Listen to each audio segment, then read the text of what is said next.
Yep, it's assigned to you. Anyway, I'll let you think about this for a little bit, Pen. You're summoning into an ancient, unused, protected teleportation circle within Kalimport. What could go wrong? Distance. Yeah. We're And just so you guys know too, this is only. I'm not going to spoil it. This is either 1, 2, 3. This is like 10% of all of Kalimport. But you'll quickly understand once you start talking whatever that the other parts of the cities are currently locked right now. No one can get into them because of stuff that's happening. Also, yes, there is a giant. If anybody did go through, since all this is going to start up, yes, there is a building in the middle of the desert that looks like it's not supposed to be there. You'll see. I need to get a new mouse. My scroll wheel is Does broken. does and anyone it's know anything really about annoying. Waterdeep? Does anyone know anything about Waterdeep? Yeah, I do. So A these two little bit. cities are vastly opposed, vastly opposed to each other, for many reasons in the lore. What's something in Waterdeep that's famous that you know about? Xanathar's in Tarum? The dungeon. What's the dungeon called? Undermountain? On the mountain. Right. So that is that you are right. What is how do you get into that dungeon? The There's Yawning a- Tavern. Portal? there's a Right. Okay. in That for yeah, the that would be a thing. very famous thing that everyone knows. Okay, cool.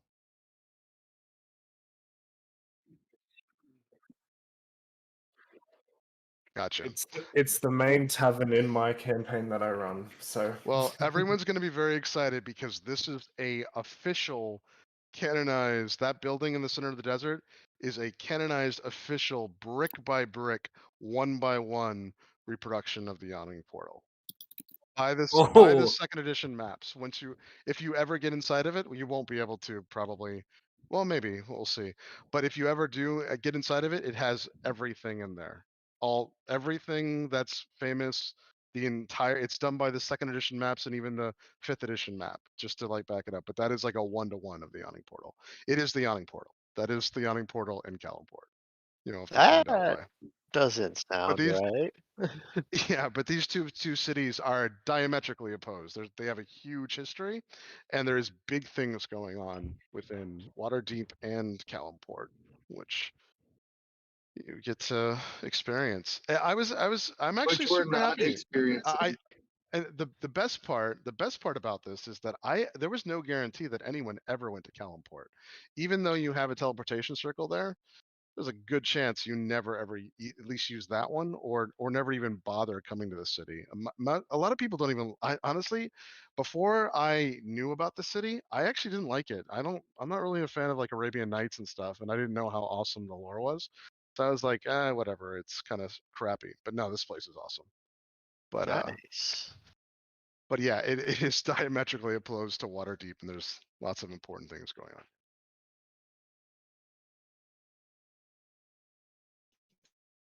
Can't You cut out, Gage. Yeah, Texas flat is not really helping. Don't You're in know. Texas right now? No, there's where Gage's family lives in South Mississippi, there's a road called Texas Flat and it has the worst Oh, service in the gotcha. state. Oh, gotcha. Mississippi. Wow. Yeah. Yeah, Cool. I did not join. It's a buffer road. They have rocket engines for extended spacing right here, and it's a buffer. It's the road that cuts through the buffer zone, so that the sound doesn't carry it into the populated areas. Gotcha. Yep. Cool. I'm just here to listen, really. Yeah, I got Erastus's comprehensive list of what he wants to accomplish. Item 1, find a chocolate chip cookie. Number 2, work on his armor. honestly, I also wouldn't mind a chocolate chip cookie. I want to fucking bathe. There's probably so much gore and brimstone and sulfur. Yeah, prestidigitation does only so much. I think getting an inn and getting a bath and taking a nap would be splendid. Isn't brimstone like catnip to hobgoblins? That sounds cool, but I've never read anything like that. I'm gonna have to look that up. All right, guys, we can go ahead and start the. Don't look it up. It was a joke. We'll Oh, start the. We'll go ahead and start the recap. People can look at my stream too, if they want to. I don't know how well this map is going to play out. I hope it plays well, but even on my machine, it kind of struggles. So. How many frames is everyone getting? Not a lot. Yeah, let for me some see, reason like, for some 40? reason in here, so it's pretty bad. Once you get in the city, and I don't know why, because there's way more geometry there, it's actually better. But Yeah, in the temple, I've got 18 frames, and outside of the pyramid thing, I was getting like 25. oh, that's weird. That's really weird. Yeah, Yeah. yeah. All right. So, I will be doing the recap today. I see. um, So, last session, the session began with the party hidden in the Drow City. After some consideration on how to proceed, Gretna used shaped stone to open a passage in a wall to a building that, judging from the smell, housed the corpses of the fish folk. It indeed does, but one seemed to be animated by some sort of long-range necromancy and began to beckon the party forward to speak with it. The corpse is very eager to try to convince the party to destroy the statues that seem to be religious objects for the Drow. It makes some mentions to Serpent Gratz, the demon lord of pleasure and excess, and offers to aid the party if they follow through with the plan of the destruction of the statues, while seeming very particular about its wording on the aid it will provide. While the party is discussing the choice and beginning to lean towards taking the side of the Drow, Max topples all the statues in an impressive display of strength. A horrific slaughter ensues with seemingly no survivors among the Drow. Even the priestess, who seemed to use magic far beyond anything the party has ever seen, was overwhelmed in a few minutes. In the aftermath, the demonic host approaches the party and begrudgingly listens to their bargaining. Their leader seems to be bound by something because of their agreement, but takes obvious glee in hurting others and wants the party to instigate some sort of conflict. Siu is vehement about finding her brother and getting passage to the city. In response, the demon leader just goads her and the party, eventually calling his subordinates to bring Van forward in bind, saying that he stole from them and killed one of them. Vance seems to still want Siu to stay out of whatever he's gotten himself into, and says as much. The demon, still enjoying himself, offers the party a fingernail and tells them he'll let them leave alive if they take it with them when they return to the material plane. While this is being explained, Erastus unbinds Van, who immediately dives for the nail and covers himself in some sort of fiery energy. Shakulu attempts to slash at Van to stop whatever this is, but only manages to cut his hand. The demon howls in laughter, saying, "Look, he's just going to leave you here," as Van teleports away. During a moment of confusion, Siu attempts to extract information from the demon, who goes back to attempting to goad the party into action, offhandedly mentioning that Max's mother was raped by a demon and that Van serves a demon lord. During this exchange, Siu is pulled through a rift in reality, and Erastus, without missing a beat, activates a device he designed to attempt to follow Siu when she's taken by her patron. The demon believes that this is the beginnings of the party leaving and goes back to picking through the remnants of the Drow settlement. A few minutes later, Siu and Erastus emerge. Siu again having the Demonomicon in her possession and Erastus on the brink of death. While Gretna heals Erastus, Siu wanders to the shores of the lake and stares off into the distance. Umbra goes to comfort her, and Max takes a gem that helped him escape the abyss before and tries to remember how he used it.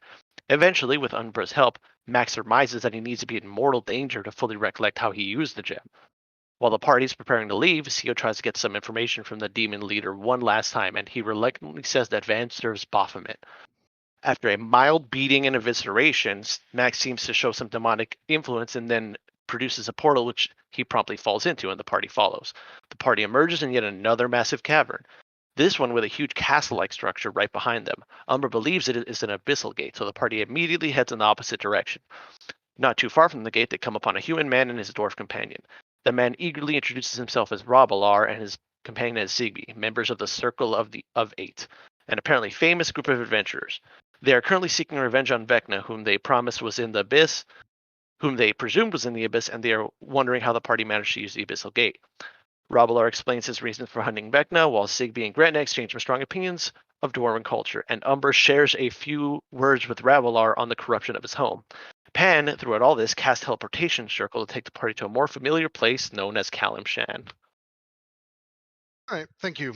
All right, so right off the bat, Do me a favor, everybody. Give me Constitution saving throws. Oh, Everybody. Jesus. Oh, hell yeah. So you got. Splendid. So Hey, Pan, that's good. you step into the teleportation portal first, and everyone else follows you, including Robilar and the dwarf Zigby. Robilar and Zigby. So you did. You have to. So you have to. Yeah, it doesn't matter. Yeah. Yeah, no.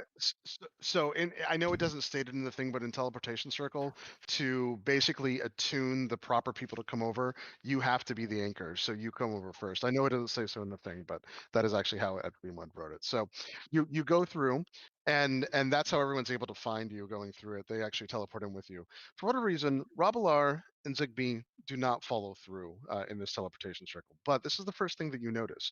You have come into what looks like probably an ancient, long forgotten teleportation circle. And the reason why you know that right off the bat is because the area that you're teleporting into uh, doesn't have much air, and it's chokingly bad when you take in your first breath.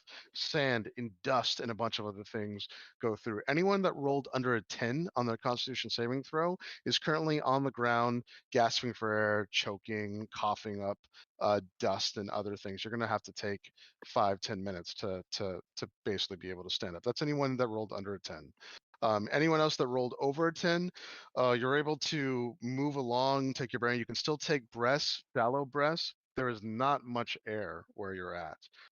It looks like you're in the confines of a very dimly lit area. However, the teleportation circle itself has these columns that look like they're these magnificent arcane structures that are getting it in. The teleportation circle in its proper state, though, is just on the ground there, Pen. Everything else is built up around this teleportation circle, seemingly as like a shrine, maybe protection, maybe to make it look important, who knows. But there's sand under the thing. It's pitch black besides the light that's coming from the columns. There are surprisingly foliage and trees growing around the teleportation structure, meaning that there must be water and other things that supplement them that are magic. That said, though, it does look like this is a sealed area. Oh no. Sound off. Who's not dead? I'm still here. Me? After a deep breath, Shakulu I can't move myself. There we go. He steps to the edge of the circle and starts like going down some stairs. As he looks around and he's trying to adjust his eyes to like the contrast between the light and darkness, and he says, "Oh God, don't tell me we're in another cave."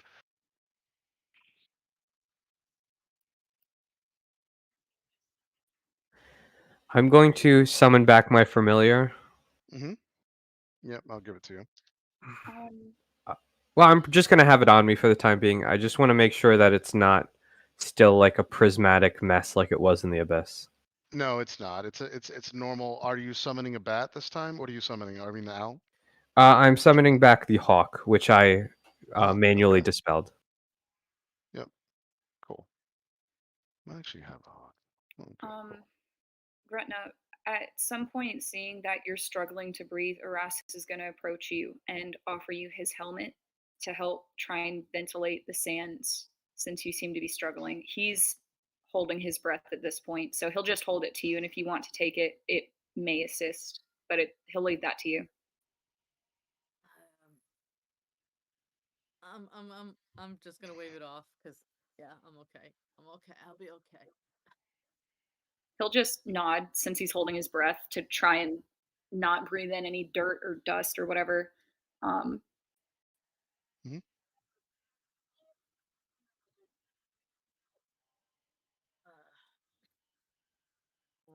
me check that. I shake my head no. Oh no. Uh-oh. Let me see. Wait a second. I'll go and see if I can I could. scout out the area. I can do it, but I would look at the stone. Do I get the feeling that the stuff is more than 5 feet? Why? Well, in certain places, yes, but since you're a stonemason, like since you're so good at this, go ahead and give me an investigation check, complete investigation check, and I'm gonna have you go all through the area. Can I provide her guidance as she makes that check? Yeah, of course. Yeah. Okay. I'm sorry. What kind of check is it? Investigation. Okay. Everyone's Right, just I'm a- gathering around Gretna, like, please, please get us out of here. Yeah, Gretna add a 3 18. and then Add a inspiration. what? Yep. So Gretna, yes, yes, almost all of this area is more than 5 feet in stone. However, you do find an area here with what looks like a smooth, almost capstone or some kind of smooth stone that you know is unnaturally smooth, but it is still some kind of sandstone. However, it's blackened, meaning it probably was set here to seal the chamber proper. That's your best guess, given that you're an expert in this stuff. It's over here, Gretna. So if you want to move your Uh-huh. miniature over here, you I'm- could. I'm not in. Just move it for me, thanks. Okay, sure. Sure enough, if you do that, if you're able to Mm, do it there, then yes, this is a okay. place where you could theoretically get out. Okay, I will Which try and cast stone shape there. That's my okay. last. I'm Bef- like kind of I'm tapped for spells at this point. Before Oh, she does yeah. that, okay, Yeah. never Yeah. mind. No, go ahead. I was just Yeah. gonna say, do you want me to check it for traps before you do? But No, it's okay. I mean, it's a stone wall anyway, so it's a smooth stone wall. And she does open it up. You're able to open it just enough where a rush of air, a very hot air, comes in. And yes, this is a way to get outside. Fortunately, Gretna saved everyone. So yeah, so Gretna, you are able to walk outside now. But there was a huge rush of hot air.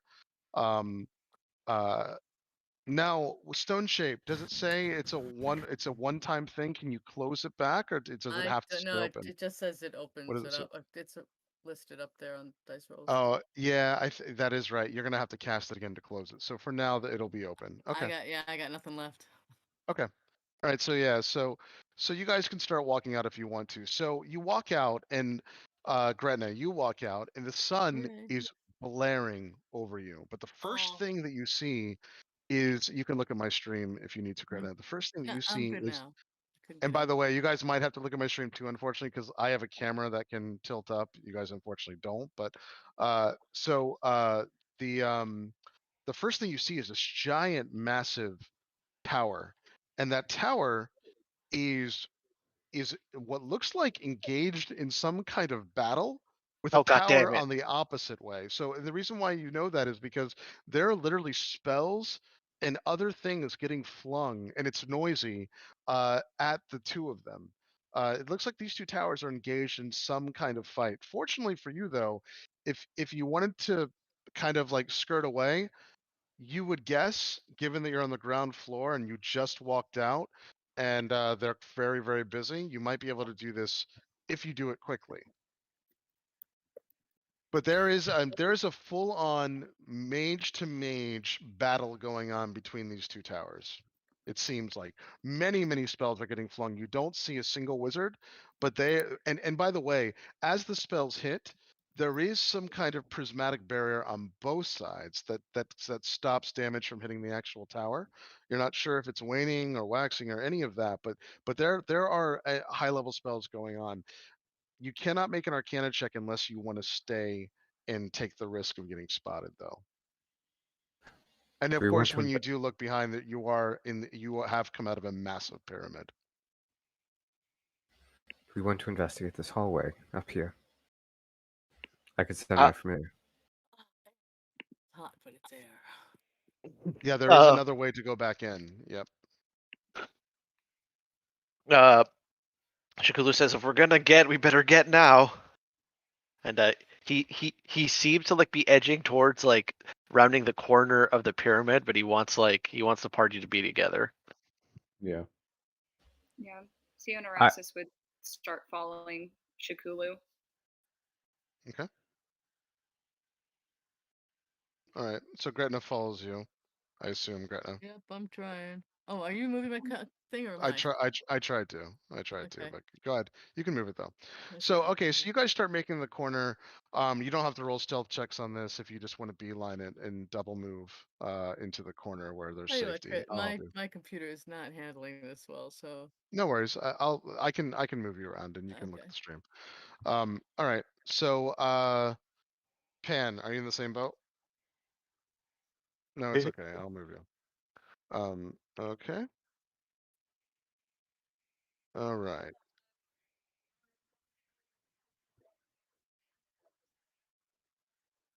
Okay, cool. Awesome. Okay. Yeah. All right. Ra- So Erastus and Seal's minis are still sitting at the circle, though. I'm not sure if they're doing Yeah. something or if that's a computer No. related thing. Oh. Computer related. My computer can't run Tailspire, and Gage's computer is locked at the moment, and I may Okay. have accidentally not been able to open it, so it's kind of locked for now. That's Okay. cool. Oh, that's fine. So see, I'll move your. I can move you in Erastus. That's not a big deal. You can watch my stream. God bless. Thank you. That's nothing to the world. Yep.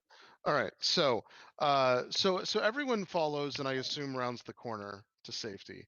As you guys do round the corner, this is what you see in front of you. So there is a very large out of place building that doesn't look like it follows any of the aesthetic interiors or exteriors of what's in front of you, but you do see what looks like a massive citadel, a giant wall, and then you see off into the distance several different buildings. It looks like this is a trade port city as well, because there's ships and other things that are coming in to make some kind of trade. The other thing that you notice though is that there's all these like small like stalls and other things. There's even a campground outside the city proper, and then there's off into the distance there's some kind of very strange, very large building with what looks like a circular roof or like almost like small circles for a roof off into the distance. There's some kind of ruined tower off into the distance, and then it looks like there's some rocky cliffs and some other things. So. After taking a couple deep breaths and somewhat getting used to the blindingly dry air, Shukulu, as they're trudging towards the city, I assume, asks, so this, Oh, where are we? So Penn, you would know Penn? the answer to this. Penn knows it.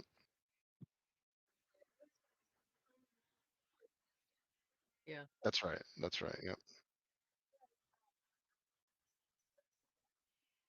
Why? What's wrong with it? It's very hot. As someone in black leather with a cloak on, it's very hot. You make a good point, and Shukulu sort of he sort of like loosens the cloth like overcoat that he has over his armor and gets slightly more comfortable. He's in like full relaxation mode. He like starts tugging at the straps of his armor, but he's like not 100% sure about that yet. Yeah, Yeah. you see Max just sort of undoing the wraps around his arms and taking off a layer of clothing.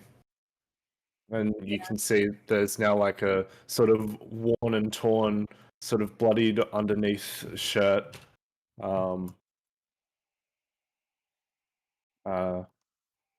Along with the rest of his bloodied clothes. So that big building or the city, where do you think we'll have better luck in finding a place to get our thoughts together? Jesus. Chris, one of the towers launching spells with the barrier around it, that's the one directly behind us? Both of them. So yeah. So if you look, these two large towers here, and I'll put the light on them. This tower here and this tower, the floating tower on the other side, they're launching spells back and forth. Yep. Gotcha. Yeah. I feel like at this point, Erastus has probably put his armor down, seeing as how he normally just walks around in a suit of plate mail. And after seeing the sand, just like on hands and knees, kisses the sand and starts burrowing like a turtle into the dirt and sand. And Sia will just unclasp her sleeves. So they're not sleeves anymore. They kind of just have this slit. And she'll just kind of look to you guys and say, I've never been out of Luskan, maybe Neverwinter. I could say I visited there once. Otherwise, I've visited more planes of existence than anything in Faerun. So I'm here to follow. That's you make a good point. I didn't even know places could get this hot. And yeah. So we making out of character. We going for the gigantic building or the city itself? I don't know anything about this, and Gage is not here to provide any additional insight, so we're following at this Well, point. you say you hate this place, Pan. So you know it, right?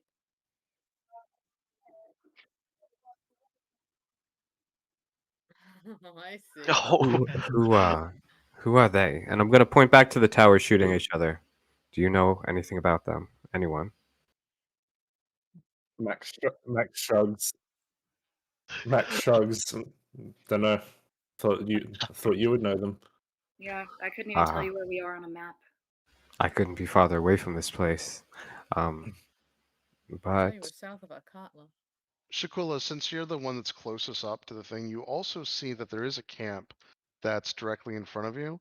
However, these are not humans. They're actually bad representations. So, the character over here, is what looks like but it's before a you go any it's further, Yep. I don't have line of sight, so those models aren't even showing up on my screen. Oh, that's what you should actually have line of sight, but hold on, let me drag you over. It's Okay, a cool. bug. It must be because these are killing it or something. But so there's a campsite here, and as you can see, there's a couple humans. These are just bad reps, but I did want to make them different so everyone knew. So there's a humanoid figure over here. Everyone can move to where Shakula is if you want to see this.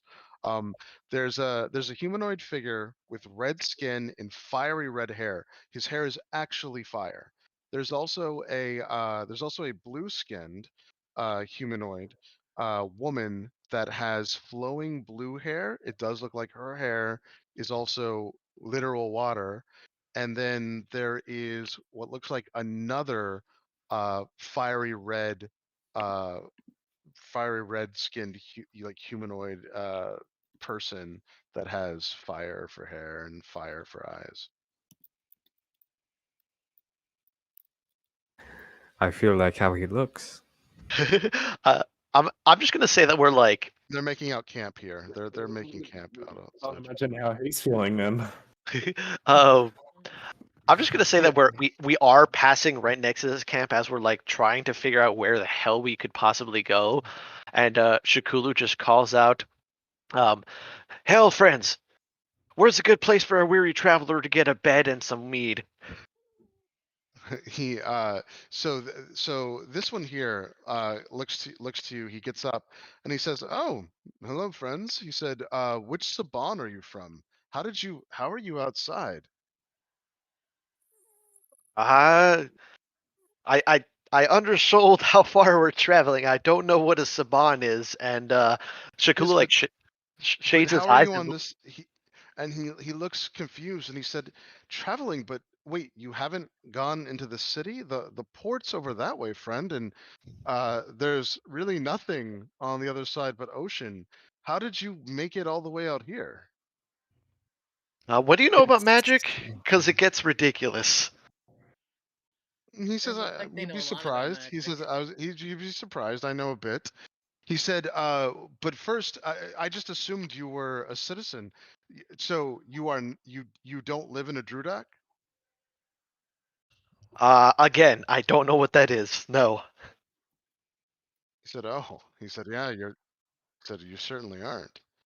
He says, "Hmm," and he motions over to the female, the female blue-skinned um, person, and she comes over to you as well, and she says, "Oh," she says, "Well," she says, th- th- and she looks like she's exasperated to say something, and then she looks over at the fiery red, like whatever he is, and she says, "This is dangerous." And he says, no, it's fine. He's like, it's fine. Most of the wards are closed off now anyway. Um, he says, I don't know how much you know about Kellenport, but kind of in the middle of a large scale war. The Jin are taking back the city. How much do you know about Kellenport? I mean, where are you from first, though? Before we go any further, what city are you from? Max will chime up and say, I come from Nith. Oh, Some he some says, distance north he of here. says, I don't even know where that is. Oh, what about all of you? Like, where else? Where's everyone from? Also From Nith. Akatla. Okay, You've heard of that, right? I have. Yep. I will say that Chikulu also says around Nith, but when he said the city is in the middle of a small scale war, he threw down his shield and spear and just starts screaming in Goblin. You have no stake in this matter, though. We mean you no harm. We're no Right. part of this war. We're simply travelers from various corners of the world, just hoping to find an inn and a bath. Desperately. And He says you could Max probably. Maxwell Yep. Maxwell nonchalantly just sort of hint at his bloodied clothes and such. When Co says that. He says, well, looks can be deceiving, but see back there where the wall is? This is all part of the docks ward in Kellenport, but this is only a small, small portion of the city. The good news is that I actually think you'll have an easy time getting in.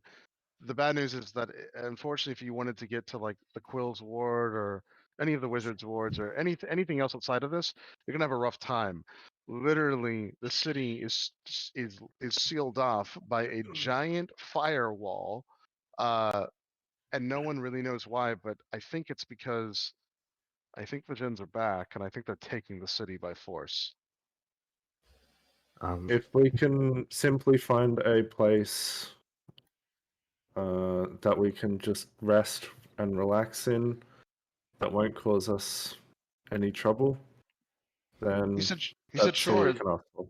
He said, "Sure." As a matter of fact, I myself am a refugee. That's why you see people out here. Um, I was actually visiting this ward when basically my home was taken from me, and that's also. And he points to this large building over here. He said, "I'd stay away from that place. It's haunted or cursed or something. It's not supposed to be here. It certainly wasn't here 3 weeks ago." He said he also, friend, stay away from the pyramid, stay away from, and he points over to the towers warring. He said those are also new things, and that pyramid is absolutely cursed and haunted. You never want to walk into that. There's a lot of wrong going on there, friend. So stay away from there too. He said, the city's open. The good news is, the there's actually an interim government going on right now to, I think, settle up what's going on within the city proper, and the fact that, well, you'll see, all hell's kind of broken loose, unfortunately. He said, also, just so you know, I mean, this is not your problem, friend, but Genasi are not really being treated well for now, which is another reason why we're kind of camped out here.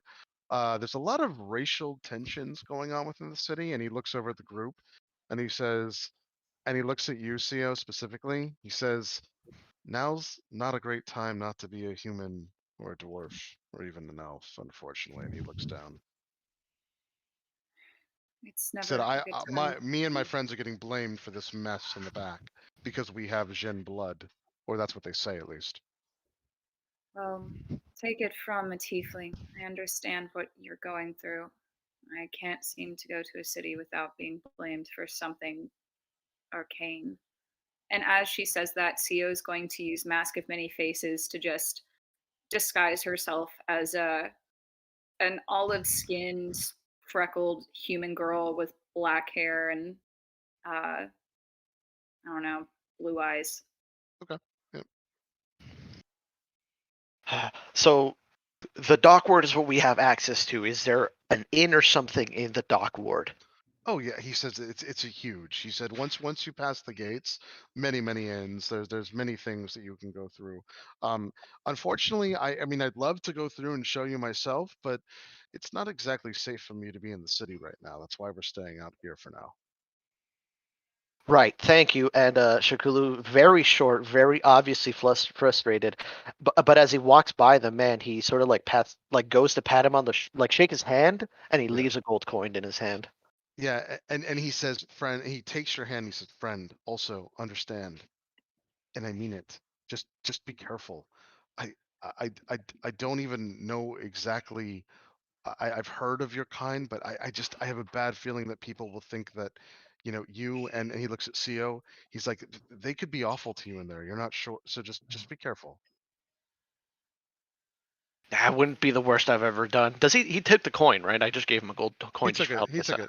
it. Okay. He took it. He took it, and once he releases your hand, and he realizes you gave him a gold, he does. His eyes soften, and he goes to he shares it with the others, and he says, thank you so much. This will help." I hope it helps at least as much as you helped us. And Shakulu like picks up his things and begins storming off towards the city. And he says, "Fucking war, fucking demons, fucking pink skins and leaf eaters think they own the whole goddamn planet. I just need to get a fucking pint." Max will gesture for everyone to follow, keeping Shakula within eye shot, so he doesn't just storm off by himself. As I'm passing by, I ask if is there a temple to Tyrion there by any chance?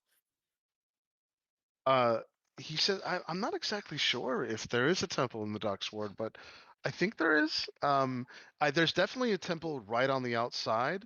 I don't know the deity though. You'll have to go and ask around. Okay, thanks a lot. Appreciate it. Yeah, as Sio and Erasmus go to pass by them, Sio will walk up to them and just kind of nod in acknowledgement, and she'll rifle in her coin purse and she'll hand them 5 gold. I look, from one person from a cursed bloodline to another. I'm sorry that you're bearing the burden of this. I know it's not much, but I hope it will help you last out here in this heat. And she'll just hand it to the Genasi woman. She looks at you and she says, "You have no idea." She said, she said he's way too proud to even ask. Thank you so much. Thank you. It's okay. I'm happy to help where I can. Then she'll just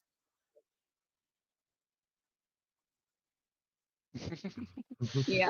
Sio still struggles with the concept of money for being an orphan, and she has like 60 gold. She's not intending to use all of it, so she'll hand over 5. She'll smile and nod, and she'll usher Erastus ahead of her as they rest to within the city. Oh, okay. Yep. Anything significant about this second camp with the tiefling woman and goat? Yes. So as you guys walk up, you notice that there is what looks like it looks like they've built like a makeshift farm. It looks like this is their only goat. Um, it does look like, so there's a tiefling woman on the outside, and there are others within the tents. It looks like this is a family of tieflings. They have been uh it looks like they're either outside the city for being expelled, or they're outside the city because their homes were not within this ward. So it does look like this is a situation where you have some refugees, although you would imagine, so everyone without making an intelligence check would know a couple things. There aren't that many refugees out here, and if you could imagine, if this is the docks wards where a lot of people were making trade, you would imagine hundreds of people in a city this size. If this is 1/10 of the city, that means there could be more. There could be like 1 million people within the city. So you would imagine that there'd be lots and lots of refugees. There's only a couple on the outside. So you're not sure what that means yet. Um, as they're approaching and Shakulu begins to cool down and sort of like think over what they've heard so far about this city, he purposefully slows down so that he's like shoulder to shoulder with Max, and he says, "I think you're gonna have to talk us into this city. I'm not sure if they'll even speak to me." I'm all right with with words, so I'll do my best. Oh, we're all here with you, so Okay. You also notice guards, by the way. As you start to walk over, there's a guard over here kind of watching the camps. There's another guard over in this direction looking out, and there's two guards that look like they're standing guard over the city.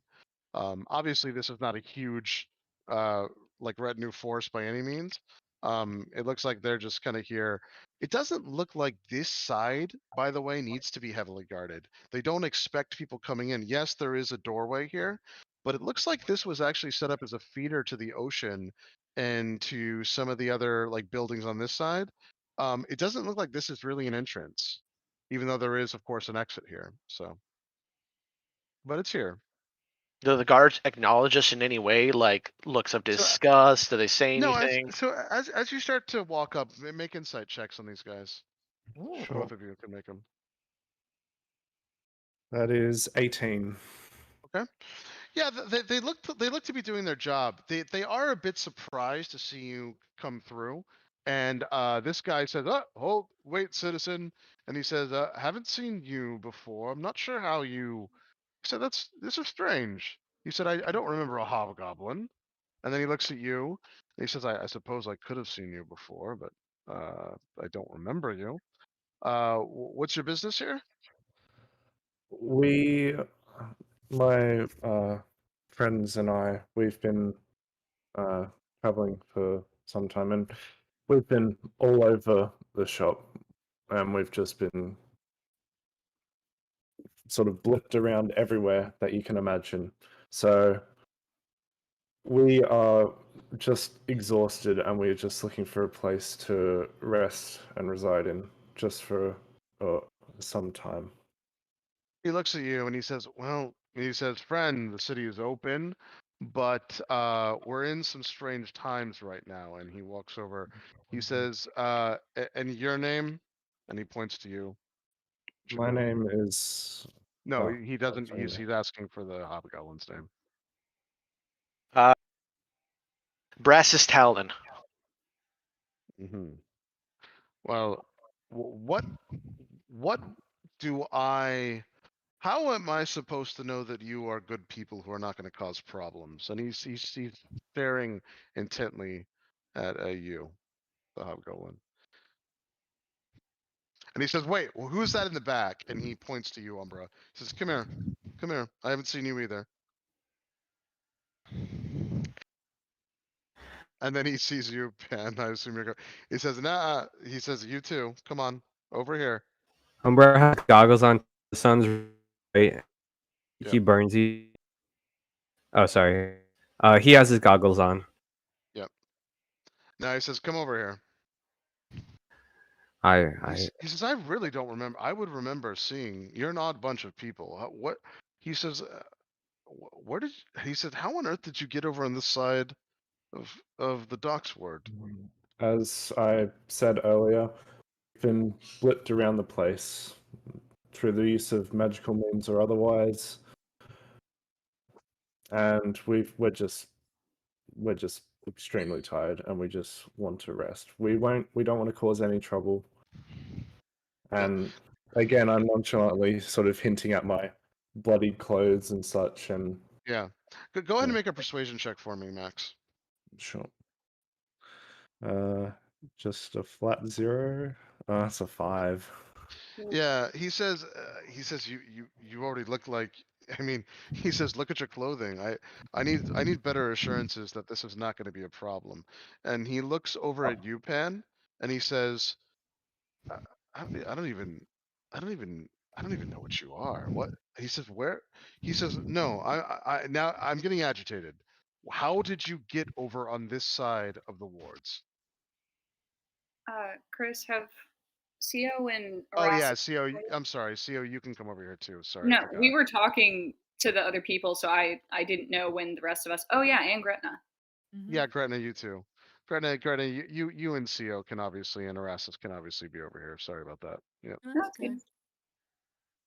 I'm holding back a little. You hold back a little? I Okay. mean, I just like a little, not a lot. CO, you come over, right?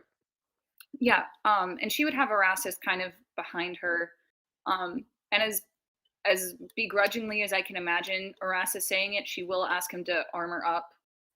So if she needs to come up with something, it's a little Okay. more believable.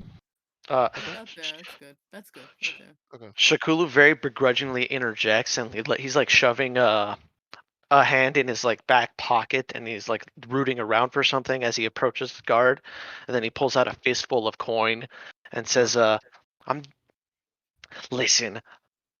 I'm a sellsword. I listen to whoever pays the most, and right now, a shaded place to lie down is worth more than this." And I give him 10 gold.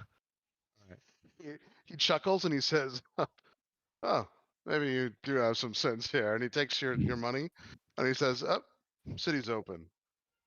This way." Uh, And he talks to the guards here, and they let you through.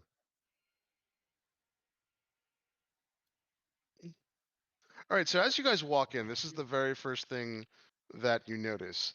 The city is alive and vibrant with many, many people. I actually had to I had hundreds of NPCs on here. I couldn't do it. It would kill you guys' computers. So imagine there are literally hundreds of people. It's very busy. They're walking through. You walk in, and the very first stall that you see, it looks like a market square with tons of exotic fruits, vegetables, foods. It's like an oasis walking in. It's like you came from the desert only to see this magnificent city. There's many, many stalls with food and other things to buy going through it. There's also very fine linens and other things. There also looks like they sell things for your house and everything else. But this is some kind of main market area. As you walk in, by the way, there, like I said, there's tons of people. So I did leave some of the ones like on the map if you want to stop and talk to people. There's also many, many buildings. These buildings look magnificent. They're actually all a clean. As a matter of fact, it looks like all the buildings are scrubbed, sparkly clean for a city. You've never seen that ever. Like even in Waterdeep, Waterdeep's still pretty dirty, even with like magic and other things, but not this city. The other thing that's also very, very, very different immediately when you walk in, these I couldn't rep them unfortunately, but the lanterns are all powered by magic. You've never seen magic thrown around in a city like this where the lanterns it's some kind of fairy fire or fey fire. It's a pinkish purple bluish flame, clearly magic. And like magic thrown around like it's nothing, which you've never seen before. Also, some of these as you take a closer look, some of these items, these food items, might have also been manipulated by magic in some way. They don't seem normal unless they're from another area. They seem like maybe they were magically like enhanced to be better fruit or whatever. So this is a little like crazy. Then in the middle of the desert, so there is sand here. You see there are these whatever this building is with the swords over here. This one. It seems important, and there are these giant trees, the likes you have never seen before, just rising out of the desert with all this greenery and other things too. So this is kind of a magnificent place. There is so if you guys look, there is a sign here, and the sign actually points to a couple different inns. Um, so if you want to read it and try to follow its directions, I will Yeah. tell you where those are.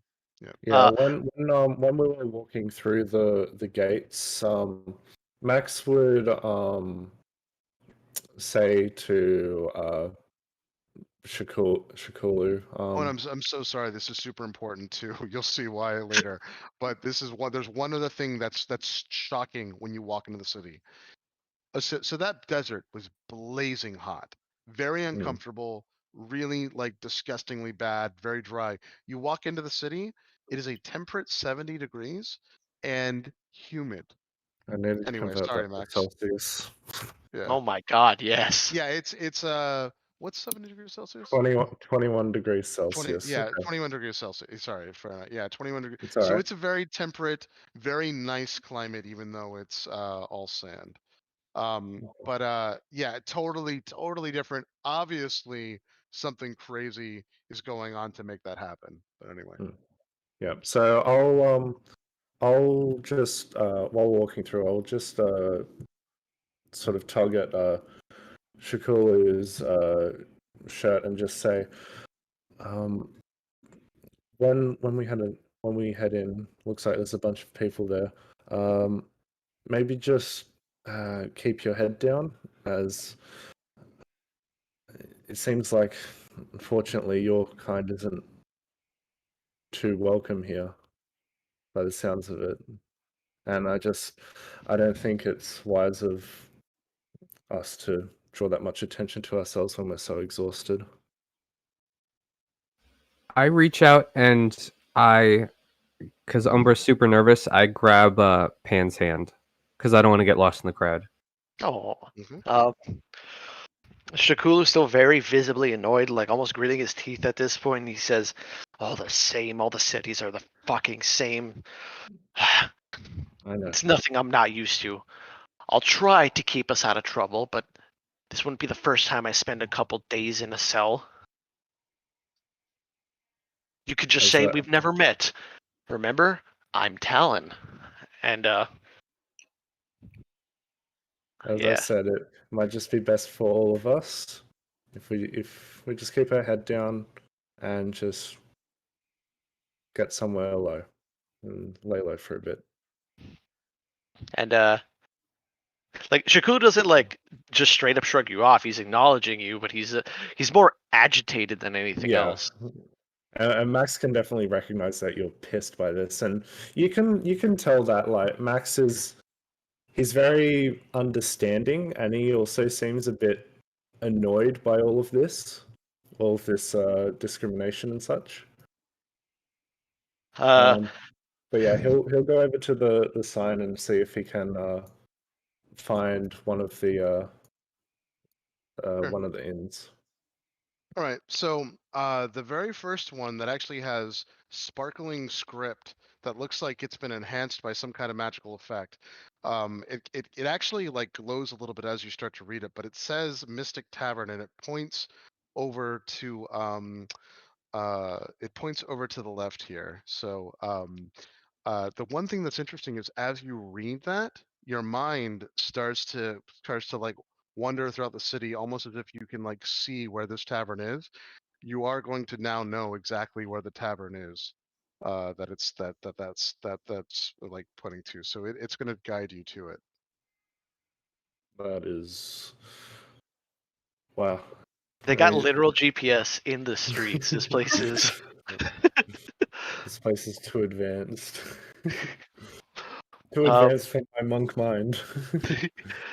I will say that once they have a place to go in mind, Shakulu will cut straight through the market and get, I'm going to say, an apple because that seems familiar.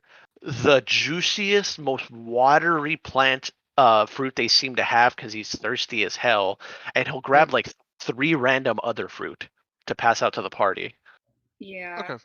I feel like at this point too, Sio and Erastus kind of came in behind everyone else, but Erastus is like happy feet, like looking over at the market, anticipating something good. So Sio would probably kind of like hold Erastus's hand, and then because Gage can't tell me, Erastus wouldn't hold my hand. Oh, I'll hold his hand, and I'll.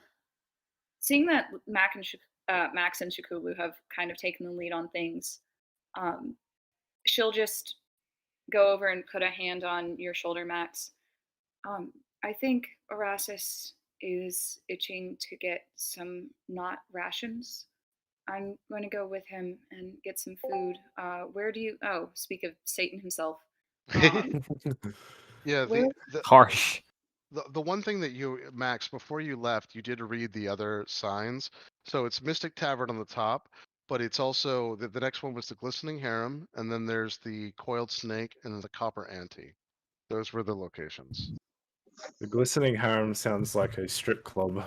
It is. So if you had read the thing quickly, which you would have, it is actually some kind of wondrous bathhouse. Listening here, it is Oh, exactly what you yes. would think it is, though. It is, canonly, it not only is it a bathhouse, it is a prostitution ring. It's all of it. Oh, Well, Shikulu knows where he's going. Yeah. I have an Um, order of operations, all right? Food, secure lodging. I'm not going to go to bed. Then we go with the debauchery. Can I find some books, please, before the brothels? Yeah, if you want to walk around, this is a massive place, by the way. So that's just one sign, and that's just those, and it's very clear. No one has to make an intelligence check. I'll fill everyone in. As you walk into the city, it looks like it's designed to not only have the market there first, but then also have things that it thinks people will probably want to get to first, Mm. and then it's your job to explore the rest of the city to find everything else. Yeah. But there's going to be other signs like this. Yeah. So so when Max first read that sign, he would have probably called over everyone saying, I all of a sudden know where to go to get to these places. Maybe you all should read it and then we could meet up at them later. right. All right. Well, I'm thinking I might just go to the what was it, the Mystic Tavern? Yeah, the Mystic Tavern. I Yep. think I might just go to the Mystic Tavern and get some rooms for us. right. Being the like most acceptable person here, as far as being a dwarf, you said was being okay. I am hanging back just to make sure. I kind of like watching over, like taking, just Sure. watching over everybody, make sure nothing Absolutely. happens. Yeah, so Max, if you look at my stream, what it does is it instinctively tells you that it is over into the east wall here, and you Mhm. have to go into this door.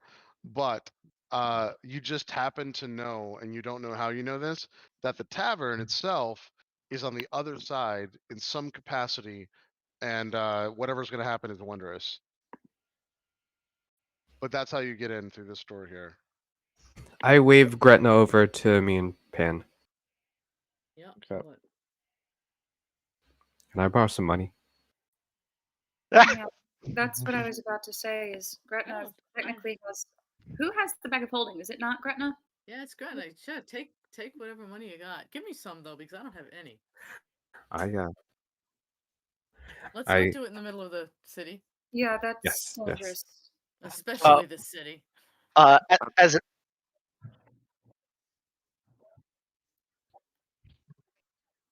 Sounds like I a gotta- plan. I'll give I you gotta back my sell all the change. sapphires.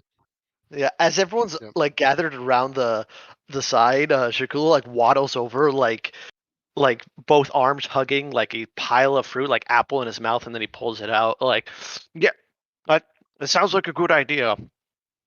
As you guys are walking through and looking at the general, he did, and it's all of that's going to cost you 1 gold though. None of it's cheap. So Okay. it's expensive. It is expensive. But as you guys are walking around, there's a couple different things so that you start to notice too. This is unlike any city you've ever been to before for many reasons. First and foremost, slavery is open here. They have open slaves. You can tell by the way that people are treating people who are helping them shop, helping them carry things. So slavery is an open thing here. Also, the only other time that you would have ever seen this, and I don't think this group ever got a chance to, was in Thay. So that's a little shocking because in most of Faerun, slavery, if it does exist, is only set up for like the really wealthy, and they don't parade them around or whatever. This is pretty rampant. There's slavery and all kinds, and it doesn't seem like it's slavery to like it's set to a skin color or anything else. It's just clearly that for whatever reason, some people are slaves, and you see all different kinds. You even see some that they're not all humans either, although the vast majority of them are. Not all slaves are human. The other thing that's different and interesting about the city is that uh, everything is like a display of wealth here. Even if you look on my stream, even the watering holes for the camels and the other animals they have going through. This is, by the way, set up so that they can drink from it. There are very this doesn't do it justice. Unfortunately, it's the best thing I could go. But these are solid gold walls with gems and other adornments, just to basically make the area where the horses and everything drink nice. So this city So has if an flexing immense was amount of wealth. manifested, this would be it. Yeah, so there's a immense amount of wealth.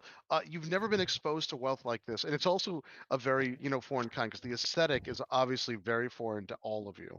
The aesthetic here is very different from anywhere else. Um, uh, as a matter of fact, I will tell you this. It's a brilliant thing within the lore, but the reason why this aesthetic is so different is not just because they wanted to have an Arabian Nights theme or anything else. The aesthetic is actually from where all of the Jinn originally were, from their plane, and they carried it over, which is why this city looks the way it does and everything. And so it's just very, very different and just massive amounts of wealth, and so that would be one thing that would just be shocking to you as you walk through. The only other thing that's really different though about this city that you've seen is that everyone, even you, when you overhear conversations and even as you start to walk through, everyone is very concerned with superficial things. You can hear it in the crowds or whatever, how they look, how their slaves look. Uh, you even hear people bickering or even chiding each other about how little money they have compared to the others. Money is certainly a big deal here. So are the superficial things like how you look.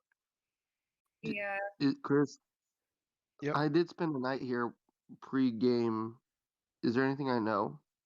Yeah, so I mean, if you spent the night in Kalimport, there first and foremost, when you spent the night here, the whole city was open. So this is less than 10% of the city. You might not have even spent a night in the docks ward. I'll allow you to pick another ward that you have been into, but there was, and as you guys start to go through the city, one of the things that you never saw that does exist now. Unfortunately, this is another thing I couldn't rep. This is not actually water. On the other side, over on the city, where the past this building here, let me see if I can get a better thing of it. This is actually the entrance to the city proper. None of this is water. There is a wall of ethereal fire that just roars and goes through on the other side. It's not just a normal fire, clearly, because it's not just orange. It actually changes from deep purples to black to back to like green, back to orange again. It doesn't exude any kind of heat, and it's just a barrier. The city, if we ever get into it one day, I'll build it, is off here, and it is so much bigger than this very small section of Kalimport. And you would know that. Erasmus, this is one of the biggest cities in the world. And that was one of the things that probably caught you off guard, besides all the magnificent wealth and everything else. This city is so big, and this is so tiny compared to what you saw. Sheesh. Do I do I And there was no wall of prismatic fire when you came through here. they're cool with turtles, right? It seems so far. No one's bothered you or said anything. But But there are yeah. strange looks. The group has already started to get strange looks. It's very clear for whatever reason somebody's standing out. Things are standing out. Erasmus, it very well could be you, Yeah. but you don't know for sure. But yeah, Dave, people are starting to I've been stare. here before. I've been here before I can make my armor. Did I get weird looks then? Yes, you did.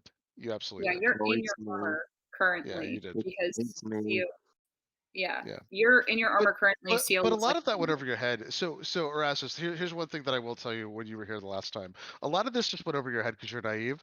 People literally made fun of you and told you that you were ugly in ways that were not straightforward, because that's how people are in Kalimport, and they actually assumed you were poor when you weren't, or not necessarily poor. But that all went over your head. You were like, whatever. Like, you didn't really understand any of it, and you probably didn't really have a bunch of concepts of people being so shallow and superficial anyway. And they were nice. That's the other thing that's interesting, is even when they're doing that stuff, people are generally like, they generally have an upbeat tone to them, because they Oh want God, they're Lord of the Ring elves. yeah, because they want, they not only do they want to feel superior, but for a lot of reasons that I can't go into yet that you guys will find, they want to look like they have great lives all the time and they're better than everyone else, and might have something to do with the gens. We'll see. But yeah. Okay. Alright. So Max is at the hotel. area. He's at the door. Okay, Max. So this is what ends up happening. So Max, you open this door, and as you open it, you are literally whisked away. You don't even get to go into this. As you open that door, you're whisked away to. Oh, shit. Let's see if I can place you. Does it work? No, I don't think it did work. Damn it. Let me get you again, Max. Hold on. Where are you? Well, Anyway, you well, have I'll to show you find- on the map. I'll show you on the map. You're literally whisked away to the plaza entrance on top of the Mystic Inn. This is an inn unlike anything you've ever seen. It's clearly a luxury inn. It actually hits you right here, and let me see if I can get you. But it teleports you instantly to there. Oh, there you are, Max. So let me grab you. Yep. So here, let's try this way. Yep. Oh man, this is such a pain in the ass. I can't wait till they fix this. Hold on. But anyway, uh, if I need to, I can just resummon the miniature. But you get right here in this plaza. Mhm. It is the whole thing is luxurious. This is clear. It's immaculately clean, and it's unlike anything you've ever seen as far as an inn is concerned or a tavern is concerned or anything. But you get teleported right to this terrace here. Here, let me. I'll put you back in here. And Max, did you tell people where you were? Did you kind of give them instructions on where you were going, Yeah, or did yeah. you just go? I said I was going to head to the Mystic Tavern, check it out, and see if I can get us some rooms. Yeah, and I think Pan had mentioned There too you go, Max. that we should all just Yeah. join him. I don't know if we all did, but We should all get a And- room first, and then Yeah. you know, divvy the money up. This is Yeah. going to be a little bit hard. So, guys, it's getting over to where Max was. It's a little bit difficult. I don't know why, but I think it's because of a bug. And so, what you guys can do is just if you get close to here, don't worry about it. And for now, we either use my stream or you can just literally fly over where Max is and just with the camera. And this is where the Mystic Tavern is. The Mystic Tavern is not only a restaurant, it's also a gambling hall. It's only got minor gambling though. And it's also a luxury tavern. The rooms are 5 gold pieces a night, but these are suites. Each of the rooms starts with 1 bedroom, and they go all the way up to 6. What's even more like amazing about this Mystic Tavern is that the reason why it's called the Mystic Tavern, and by the way, there's a proprietor that's gonna tell you more about this, but this is the part that Max has already gotten, is that each room is its own small little demi-plane. And in that demi-plane, there are different themes. For instance, some are jungle themed rooms, some are also like mountainous rooms, but they're all what it is, it's a small demi-plane with a room depending on what you paid for, 1 bedroom up to 5 bedrooms. And when you look out the windows, they're in these amazing areas that are basically created just for these rooms. We're talking price. This is again more priceless magic. Kings, like for instance, Lord Neverember himself may or may not be able to afford one of these, and this proprietor has several rooms just like this. Don't buy the forest room. Uh, Shakulu So- looking for the If you front want to talk desk. to him, I'll give you more details. But that's kind of what the gist you've got. It's 5 gold minimum though, so this is insanely expensive, and the Okay, minimum well- room is 5 gold. Well, Max has 750 gold, so Yep. he can go on a bit of a spending spree. So, what's like the pricing on food here? You said it was a restaurant as well, right?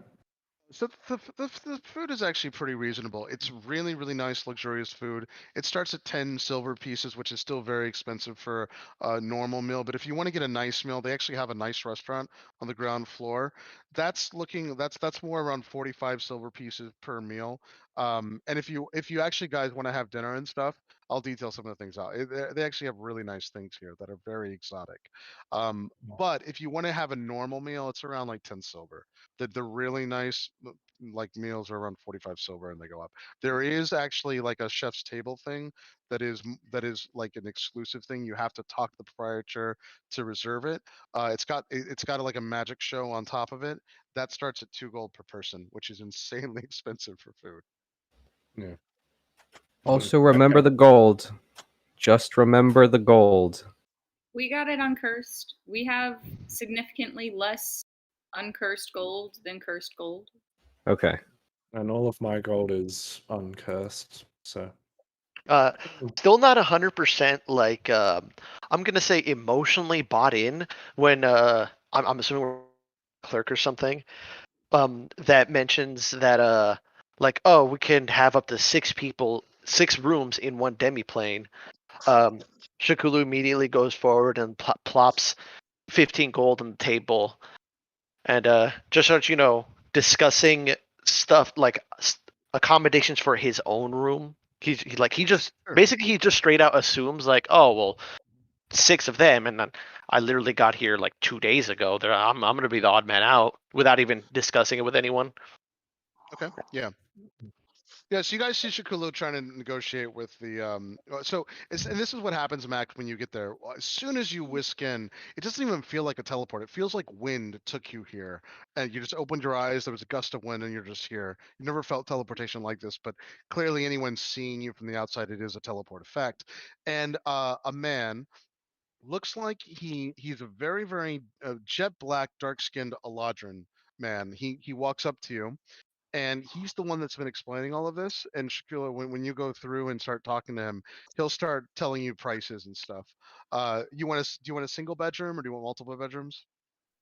So I want a single bedroom for 3 days, so that's already 15 gold.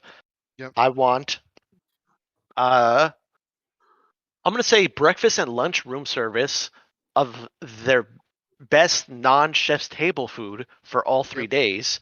Okay. And not tonight, but tomorrow and the last day, I want the chef's table. So that's another 4 gold on top of that.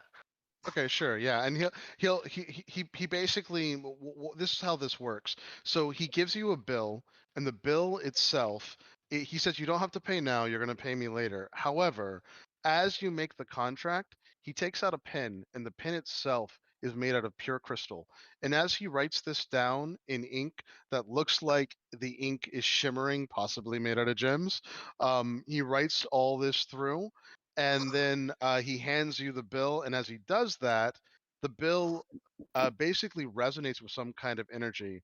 And he says, "Oh, don't worry about that. Yes, it's magic. This is just so I am aware of where you are and the things at all time, just in case you were ever to like skip out on me without the bill. But don't take this the wrong way, friend. I would never expect that to happen." And then he does the same thing with you, Max. He starts to get his paper out and goes through and he asks, "So how many days will you be staying?" I turn to Shakula and say, All of you can come Um, at this point if you want to, by the way. Everyone that's behind, if you followed them, you can go through that door and come up Okay. here. And you can look at my stream and just be here. We Yeah. won't take your models, don't worry. Yeah. so, Go ahead, Max. Shakula just paid a room for himself, correct? Yes. Yeah, okay. So, Max will pay for the for everyone else. So for Pan, Umbra, Gretna, himself, our assistant seer. Yeah, and how many days? 3 days. Okay. Same as Shakula. So 15, right. So 15 gold times 4. Yep. As you're discussing this, Shikulu, he has fully peeled off his like outer clothing, and at this point he's taking off his chainmail, like he is done, Yeah, and yeah. he wipes some sweat off. As he starts to get some looks, he like fine. He buttons his shirt up again, and he says, you don't have to copy me exactly. Your friends might want to stay here longer. They might want to stay here shorter. They might want to pair up in rooms." I'll ask the man. If we do choose to extend our stay, will it be an issue? He said, no, of course not. He said, we'll just add it on. He just come back to me when you do make changes, and I will adjust the bill accordingly. And he says, by the way, friends, he says, have you ever stayed with us before? No, No. I haven't. Well, he says, I assure you, not only are our rooms the most magnificent in all of Faerun, but the baths that we have are unparalleled.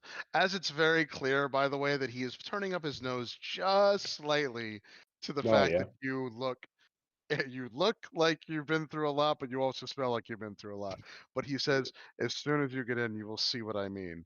And he and he does say, I recommend personally, he said, take us up on the mystical room.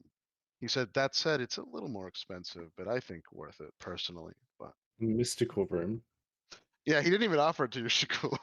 And he says, God damn yeah, it. yeah.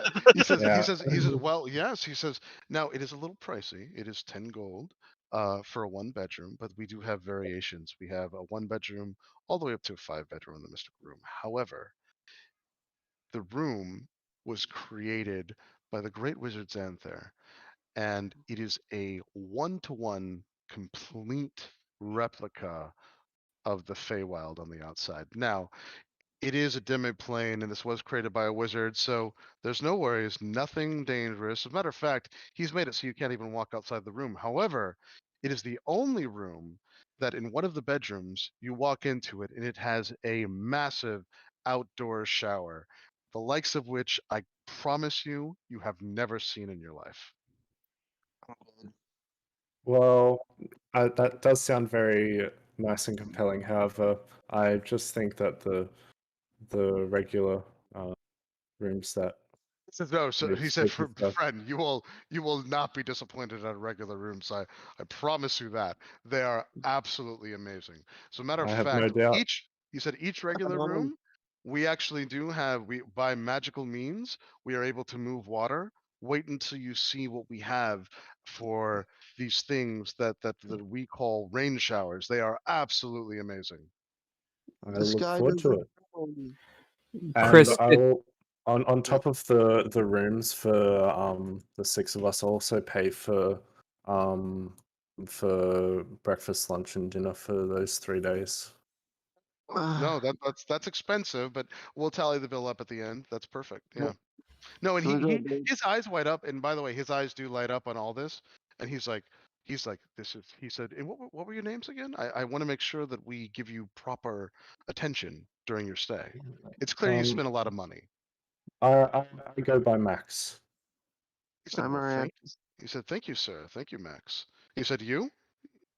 I'm Araxes. Erastus, Sir Max, Sir Erastus? And he looks at you, Shakula, and he says, and you, sir? He's naked. He's shirtless. He's still got, he like puts a hand on his shoulder, like stretches a little bit, and twists his neck and like cracks it a bit, and he says, Jasao. He says, no, it's fine. And he looks at back. Is everyone here now? Is CEO? Have you Mhm. come up? Oh, yeah. Greta? Chris, Okay. would I know anything about the wizard he named? Yeah, I'm next to Pan. Make a history check. Probably not from this side of the world, but certainly make a make a history check. Sorry, Natural It's a 20. wizard check. Oh, Okay, Nice. awesome. Oh, All right, so you have heard, you've definitely heard of the name before. You ask him to repeat it, and he says, "Oh, he says, I see. You know of arcane means here. Insight check him. Yeah, I once let's see what Umbra gets, and then yes, but Umbra's gonna have to talk about it. But go ahead. Oh no, Kino's here. no, sorry, I accidentally rolled the check on Kino's sheet, but Yeah, go ahead and insight check him. nat 20 is nat 20. Yeah. Um, You don't know who that wizard is. You don't know who the wizard is. That's why you're getting the insight check. But you're 3. sure you would have heard of him. oof. Okay, so the one thing that so here's what you know. He's lying. But that's not from the insight check. That's from your history. There is no wizard with that name, or if there is, I mean, how could you have never heard of them? I mean, you've read through tons of stuff, and then you think, well, I guess it's possible because of, I'm not really from here. But then you're like, wait. But I thought that I knew like all the important wizards. You go back and forth. I am going to let you talk to Pan on this because she wants to insight too. So you talk to Pan, and Pan also reinforces your belief that this is probably not real. You're whispering. Pan, I'll let you do an insight check now. Go, Pan, go. Guys, I'm gonna. 13? Yeah, you don't know why he's not telling the truth, but he's just not telling the truth. Would that count as me aiding her? No. Yeah, That's yeah, true. no. But he says, he says that was he's not very well known, and he's from much. He says, but well, Where was he tell from me, friend. exactly? He says, I think he was originally from a far off. I think it was what was it? Oh, Icewind Dale, I believe. But yes, but you know what? I'll get back to my management, and I'll get more information for you. Rest assured.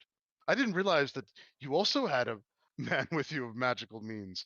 It's not very often that we get anyone that's skilled in any kind of actual pure arcane magic. And he said, by the way, he said, you are not from around here, right? I am guessing properly, correct? I came here to study. He said, I "Oh, didn't. this is an amazing place to study." He said, "It's too bad that the wards are cut off right now. Yes, Shameful unfortunate. business with what's happening." Yeah, he says to be honest, I'm actually surprised the city is doing so well. It's almost as if people simply don't care that the majority of the city is no longer accessible. To be honest, I have family in the Quills ward. I don't even know if they're alive or dead. Probably alive. Can we go to bed now? So he says, well, he says, oh no, he says, of course, and and he hands the people who paid him. He each hands you a crystal key, and he ushers you off into the downstairs.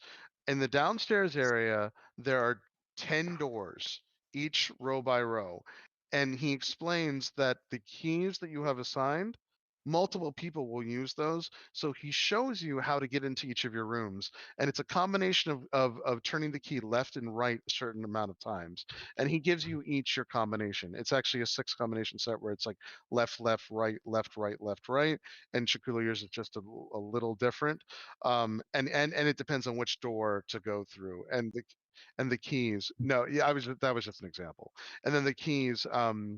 I didn't want to give you an actual combination, which is why I gave it too much. But the keys themselves are also have a slight tint that goes with the doors. So for instance, the doors have all the colors. Like the doors are actually set up.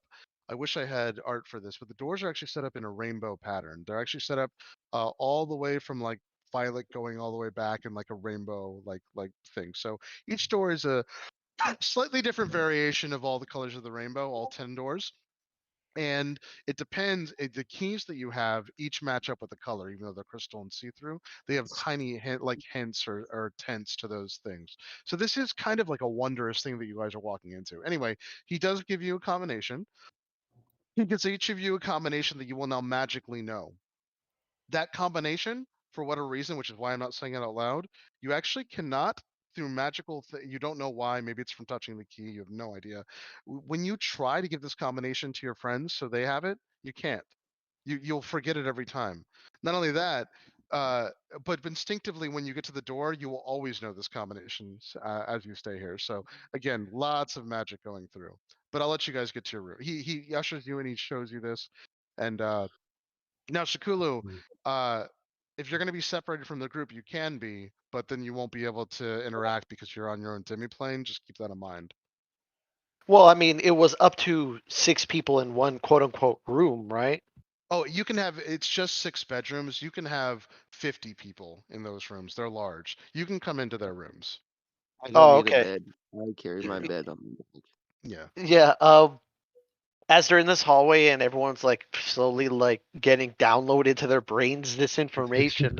It's the Matrix. Yeah. Shakulu opens his room and there's like a savanna, like a plains grassland on the other side of his, and he goes, "God, this is weird." He looks at the rest of the group and says, "Mind if I come over in half an hour, 15? I just want to shower first." Yeah, that should be fine. Do all of our rooms look like how we want them to, or do they look like a No. specific? No, but Plains Ashland is fine for your Shakula. And the one that Max purchased, he did get the mountainous region. So as you walk in, so this is the first thing that you notice when you walk into these rooms. They're set up as circles, and so you walk into a staircase that you cannot fall out of. As a matter of fact, there's a barrier walking up to the staircase. If anyone were to have fallen to go through it, there's no guardrail, but it's like there's glass on each side. And as you do, these very ornate circular rooms. There's a main hallway, and then in the one that Max purchased, there's Max, you got the 5-bedroom one, right? No, I How many got people are 6. are I are got left? 6. So 6. there's Okay, that's right. there's So 7 altogether, and I got 1 room for the remaining 6, Right. So including me. so the way these are set up is that they would be set up as a very large room in the center. That's a circle, and then each of the other rooms split off. And then there's these bedrooms where again it's this thing where you're just walking up this staircase, but you can't fall off of it because there's like glass on each side so you can't see. And then you walk into these incredibly ornate, really, really nice bedrooms. Each bedroom also does have a marble another circular thing that's just out there in the open, and it's literally like a rain shower that you can go through. And the nice thing too is that once you get up to it and you start if anyone were to use it, all you have to do for privacy is there's so you walk into this marble, like basically pedestal, which is very, very large. It's actually like 10 feet across on all sides. And once you get into the center, if you close your eyes once, and you instinctively know this is magic that you don't have to be attuned to, insane level magic. You close your eyes, and there's basically just walls of darkness that surround you, but you can see out. You will just instinctively know that people can't see in, and you can shower and do whatever you want. This is the likes of things you guys have never seen. As a matter of fact, Lord Neverroom himself has actually never experienced magic like this. So this would be like a game changer for all of you. And this is and as you guys start to experience these things, you'll also start to realize that Calimport and Calimshan in general is just on a different level that it comes to with all of Faerun. Like people don't talk about this for the most part. Like you've never heard of it or whatever. They tend to keep them themselves, and they are just insanely drenched in exuberantly luxurious magic, the likes of which none of you have ever experienced before. So Max is gonna once everyone's sort of gotten acquainted with their rooms and their passwords and such, Max will say to everyone, I suggest we all take some time, clean ourselves up. I've got these rooms for 3 days. We can stay for longer if needed, and I've also organized our breakfast, lunch, and dinner here for those days. So let's just take this time to process what's happened and just relax. We all need it. I'll let my armor turn back into the rings, and then I'm gonna go into the shower and just sit on the ground. Is there only one shower, or each room has a shower? Each room has its own shower. Yeah, has first I'm thing to going do to my- is I'm I'm just gonna going to put the the- bag of holding on the middle table and say, divvy up the money. I'm taking a shower too, and then I got stuff to I'm do. going in my I'm just gonna go in my shower or see it like whichever shower. We only have 6 rooms, so well, I guess there's only 6. I'm just gonna go in the shower and sit on the ground and stare into the distance. Yeah. As soon as Gretna puts the bag on the table, Theo will just go up to it, and as she pulls out I guess we have a bag of money in the bag of holding. She'll turn to you, Max, and say, How much did you say the room was again? For 6 people I, for as 3 she's talking, I just put my hand out. No, don't worry, Well, it's that's fine. why we have this. So is yeah, so- it's fine. Think of this as my way for repaying for going against the plans earlier.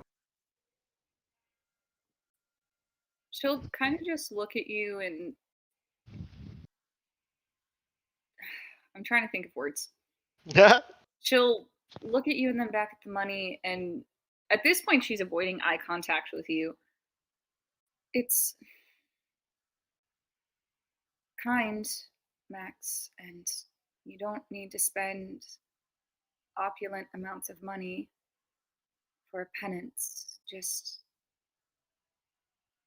know if you need the money, we have it, and we can just leave it at that. And she'll put the sack of money back into the bag of holding, and she'll just nod to you and go to a separate room. And I'll she's gonna. I'll keep that in mind. And we're friends. Just let me help you out every now and then, okay? Okay. And she'll just give you a very small smile. It's a very tired smile, and she'll just nod to you. And as she's walking away, she'll mention that she and Erastus are probably going to go to the market within the next hour if anyone wanted to join them. And she's also going to go take a shower and just kind of sit on the floor for a bit. And this is probably when you would hear a muffled scream coming from Erastus's room. Not like a painful scream, just like an existential crisis yell. Everyone also, I mean, as everyone's now like sitting, especially once you guys start to take a shower, depending, obviously the symptom of this is going to be different for every character personally, but this is the very first time out of the entire, like from the beginnings of the events that we've all witnessed from the very beginning of the Tomb of Horrors. I know some of you weren't there for that, but all the way through this, no matter where you are within the journey, this is the very first time that the tangible, like, not only rewards but the tangible experience of, wow, you have actually come really, really far from wherever cities you're going through. You are literally in a magical, like, essentially like tavern, uh in ornate luxury that none of you have ever experienced up until this point. And this is one of those tangible things of, while you've kind of like not really made it, but you're at least at a level that you certainly, as all as adventurers, this is a tangible like checkpoint of how much your life has changed. But we got trauma. Now I was about to say, I feel like that would No, of hit course. you as she's in Yeah. a shower, having, grown up on the streets, probably using rain barrels and streams to bathe. I feel like that would just overwhelm her more, and she's absolutely going to sit in the shower for about an hour and just kind of not scream and yell and have a crisis like Erastus, but she's definitely crying in the shower, just sitting on the floor. Yeah, absolutely. As a matter of fact, I think that a lot of people would also, it would be way worse, like you just said, CO, because like for some people, I think, especially in the real world, when you start off on things where you're really, really excited to get to a point, once you realize everything you had to get there, I totally agree, and I think that's probably very impactful for most of you. Yeah. Yeah. Oh, yeah. Max, whilst Max is still he's still wearing the obsidian pendant. And he's just he's wearing it while he's in the shower, and he's looking at it, and he's just reminiscing about everything pretty much, and also he's quite concerned, excited, curious, a bunch of different emotions all at once, and he just sort of sits in silence for a moment, and then tends to some of his wounds and scars before hopping out of the shower, fully tidying himself up. Yeah, I'll say at this point, Shakalu is standing outside of the rest of the party's room, like he's like, his hand is like hovering over the door, like hesitating to knock, and he's like, just thinking to himself, would that even work? Who would hear it? I don't what? And then he just like goes through with it and knocks. Does he? Where are you knocking? Sorry, Shakulo. The door I saw them go into. Oh, yeah. It does. It doesn't work that way. You're gonna need message or Yeah. something. That's what I was. That's why. That was my warning to you. Is that if you don't go in with them, it is tough. Now, the only thing that you would be able to think of potentially is maybe if you went back to that dark-skinned Eladrin man who didn't give you his name, but if you find him, maybe he could help. But no, there's magic here. You can't. You're separated. Hmm. Hmm. Umbra is And going when to. Emma finishes her shower, she's gonna take some money from the bag of holding, probably about 20 gold, I guess, and rebraid her hair, put her helmet back on, and walk out. She's. All right. If that's the case, you would see Gretna walking out, Shakulo. Yeah. Okay, cool. Hey. Shakulu's kind of startled and hi, and I'm gonna Nice say, and clean, huh? well, that, and I wasn't expecting this level of luck. I just knocked, and I don't think anyone heard me. I didn't hear you. Is that everyone else? And I'll say, you notice that he's not wearing armor. If they have some sort of, he's wearing pants, but if they have some sort of bathrobe type thing, he's literally just wearing that as a top. He's not wearing his normal like It- everyday the- clothes. So there is a very luxurious robe that actually has the moniker of the Mystic Tavern on it. Everyone has access to this, so you would have that too. Yeah. Oh, nice. I don't know if you have the corpse slayer, right? You've got my hammer. Oh, right. Yeah. Do you want that back? You can hold on to it. I just want to let you know it's not like for sale or anything. It's still mine. Oh, I'm just lending definitely. it to you. I I It's a appreciate loner. that. I Kinda came appreciate from my that. god and everything, so I'm not like I wouldn't like it if you gave it away or anything. Yeah, of course. And he seems like flustered for some reason, and he You says, okay? uh, you're very helpful. What with and he like makes a gesture like across his neck with his thumb, probably referencing Max getting his head. Yeah, that was pretty good. I like doing that. And it's I just felt like it needed to be said. It's all just ribbing, like bearded goblin, fat half elf. That's how I just have fun with people. I wasn't sure if you I wasn't what?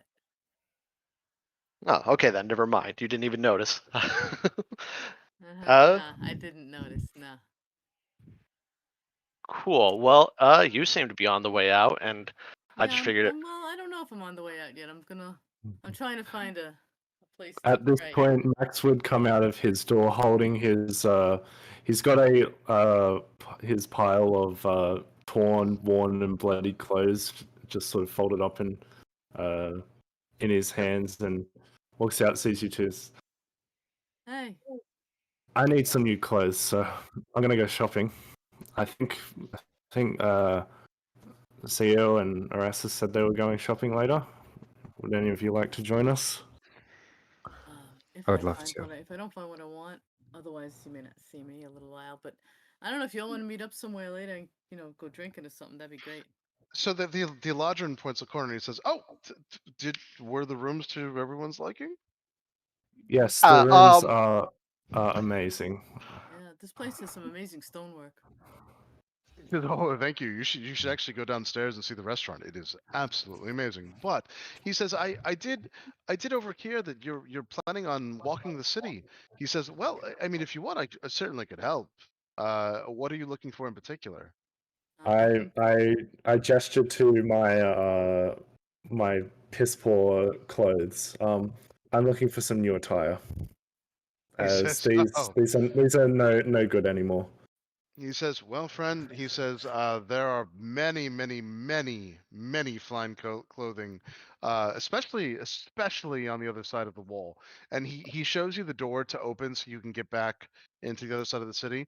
And he says, unfortunately, I'm much too busy to leave currently, but he says, I will give you directions. And he does give you the proper directions to the finest fine clothing store in this area. And he says, if it's too expensive, there's another one, and he points to one that's a little less expensive that I can show you to as well. And he says, anyone else? I will do Yeah. anything to help. Is there a temple for Tyr here? He says, oh, he says, well, you are in luck, miss. There's a temple. Tyr, on the other hand, um, not exactly. He says, have you heard of the deity Shar? Thanks. No, that's great. No, thanks. He says that is unfortunately the only temple in this area. The Oh. Mistress of the Night. She said, however, I do think that if you went to that temple, I've heard of other people worshiping other gods, and you'd have to talk to those priestess. I don't really sit around the temple of the night, I'd but be more likely to no, not Shar, thanks. he says, he says, I see. He says, yes. He said, honestly and thankfully, you should have seen that. I've heard they were much worse when, well, he says, I don't know how, if I'm supposed to be saying this, but I will say this because you are amazing customers. He said, so one of the things that I am personally not missing is the Crypt Ward and the temple that was tied to that. There was a rumors that the temple of Shar was actually tied to the proper temple, and there was all kinds of like rumors of all kinds of unsightly It wouldn't things. put yeah, it So wouldn't I put past so I that. understand. Yeah, Tyr is not exactly in the same league as Shar, and I apologize. I wish I could be more helpful. No, there is no actual temple of Tyr in this ward. Okay, well then, sure. I'll go shopping with you, Max. I don't care. Or I'll go drinking. Shakula, what are you doing? I guess I'm going shopping as well. I don't feel like my clothes is let's say culturally appropriate. And what was your name again? Shakulu asked the I guess doorman. Yeah. Yeah. No, he says, oh, of course. He says, my name is Ziles. And he said, anything that you need, anything at all, you let me know. I will be just a moment away. It's he spells it to you. It's Ziles with an X, Xiles, but he pronounces it Ziles. Exiles. Got it. Nice. Ziles, yeah. Yeah, Shakulu he says yeah, let me just put more on, and he yeah, goes back to his room, gets ready to go out with Max and Ritna. Yeah, he just say, just in case you do change your mind. By the way, there is a rumor that I'm willing to tell you, fine woman. And he says, there's rumors that those priestess, there's some kind of connection to like the under area. If yeah, I don't really, I'm not familiar with it, but just so you know, if you do decide to go in there, it's not entirely safe. As a matter of fact, I suggest not going anywhere near the Temple of Shar. But if you were interested in this under area, as influential people tend to be sometimes when they stay here, well, there is a way in. I've been told on good authority there. What would I find in the under area that could possibly interest me? I said, well, fair enough. He says we have had other people that the adventurers or whatever. I don't even think. Asking. I'm not being mean about it. What would be in the under area that would possibly interest me? He said, to be honest, I think it's just the sense of adventure. That's what I've been told. I don't know, to be honest, but there have been other groups that have been interested in getting into this under area. As a matter of fact, I've heard it's actually quite dreadful. There's these dark-skinned elves that take people as slaves, and there's giant spiders and other things. It doesn't sound nice at all. But for whatever reason, some people that stay at our establishment do tend to find that information helpful. So I was hoping that would be the case with you, but I apologize that it was not. Sounds like the Underdark. Is it? Yes, the Underdark. That's the under area. Yes. Oh, got it. Okay. Uh, Okay. Thanks. so I'm assuming Shakulu like reappears this time wearing his like armor and just regular clothes. So clothes shopping then. And Umbra's also going to appear from his room, and he prestidigitated them so they're pressed and clean. The kind of lower profile fine clothes that he got from within the Doom Vault. kind of a white button down, but he flipped his cloak around so that the moth pattern is on the outside, and he has it kind of draped over his shoulders and the hood's down. Okay, cool, awesome. Cool. Well then, Yeah.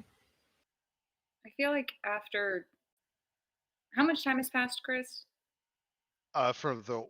From Us kind of which entering. reference? Oh, just from same going in and everything. Only an hour and a half or so. Like you guys just took a shower and talked a little bit. Okay. So Cool. It's Then great. yeah.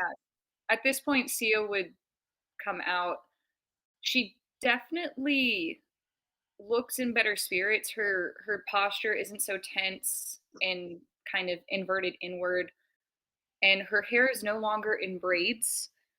It is just free falling behind her, and it's long, like mid back, if not a little lower. And you can tell she looks better, but she still wears on her face just like a not as intense, but an expression of exhaustion as she's like bringing her hair around her side, just trying to like get the last of the water out as she'll enter the party. Her clothes looking pressed as well, looking presentable. I take it everyone's rested somewhat, cleaned at least.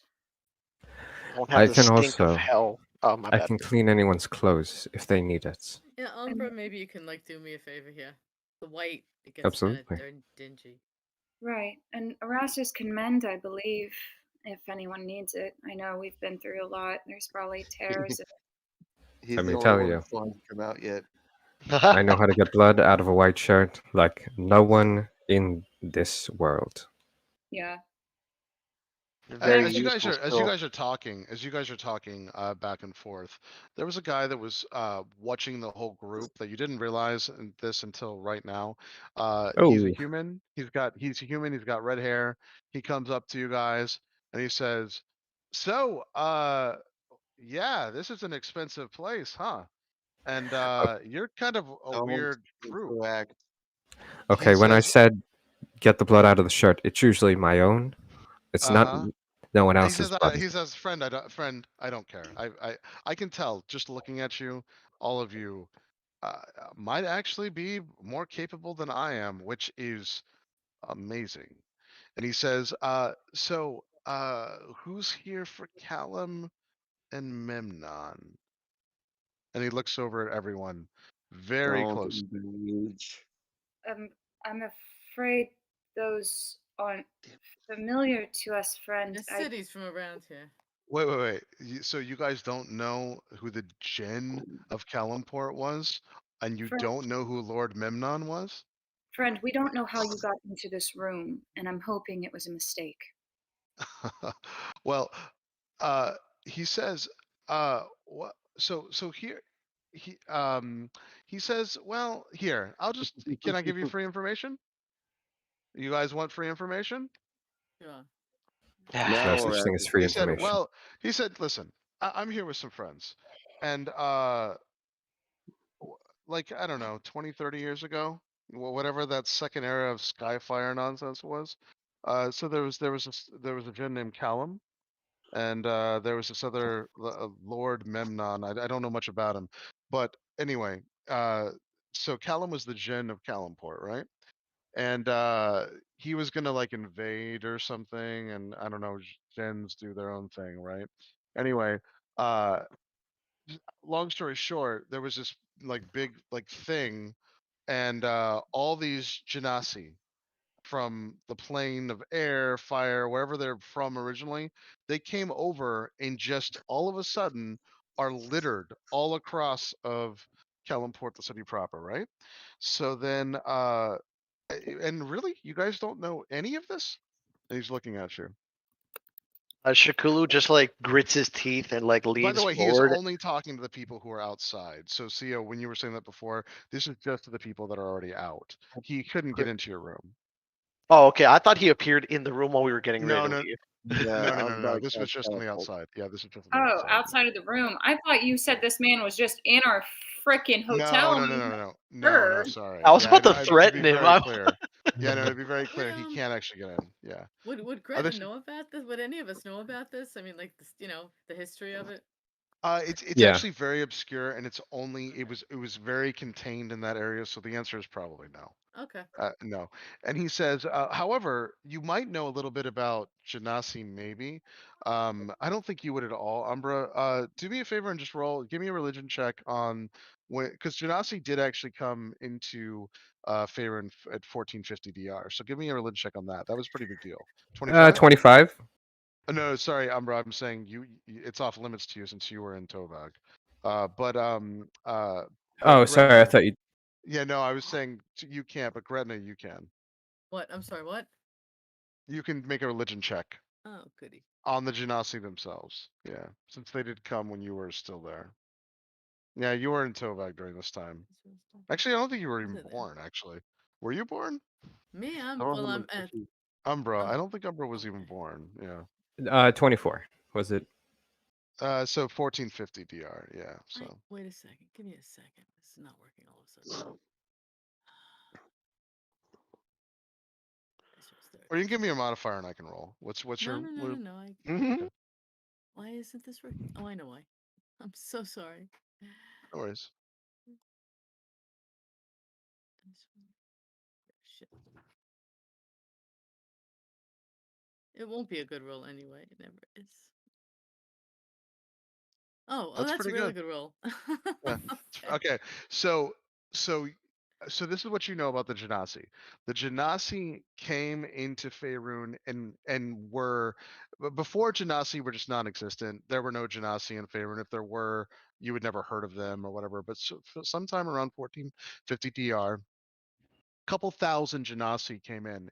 This was such a famous event. It did start in Kalimport, but the Genasi kind of like left Kalimport. They went to a lot of different major cities. So there would at least be one Genasi in Waterdeep. There would be one Genasi in Neverwinter. And so you know that around that time, something happened with, and now you remember, with a Jin named Kalam or Kalam, whatever the pronunciation is. And basically what happened was they came in and they were the ones that were telling the story. They claim that there was a great war and they were accidentally siphoned off from their plane of existence into Kalimport, and they kind of fled because Kalam was a pretty terrible Jin. But that's all you would know with your 20. So Hmm. Would it? I mean, it'd be strange for there to be a Genasi, a magical creature in Athkatla. Did any of them show up in Athkatla? it didn't, but you Okay. did hear stories. You did hear stories from other dwarves that were trading, and a couple of them have seen it. These are Genasi are still incredibly rare, but now they're actually in Faerun. Before they were just mystical creatures. They didn't exist. People thought they were fables, but now you know for sure they're real. And so Okay. and you know a little bit about how they came in. So anyway, Okay. he goes to all of you and he says, well, he says, what about like the stuff that's happening? Like you guys really aren't here? You have nothing to do with what's taking place? Like you don't even care? We do, Yes, sorry, I came back. Just went to the bathroom. So who's outside with him? I'm gonna say Mac. I think Gretna and It, Shakulu. it's just Umbra's and also. it's just a 6 foot tall. The guy you're talking to is a 6 foot tall human with red hair. He looks Okay. like he's capable. He does have 2 daggers on his side. The daggers look ornate and they look a little better than normal daggers. They could be magic items, you're not exactly sure. And he does have what looks like really, really fine boots that are not dirty in the slightest. Potentially another giveaway, maybe those boots are magic. So he's certainly capable. Like he's certainly a capable person. Um, Hmm, but you're not exactly sure how strong he is or anything. okay. Sorry. No, you go. I'm going to raise an eyebrow at him, and I'm going to say, why is it you're here in Thieves' Cant?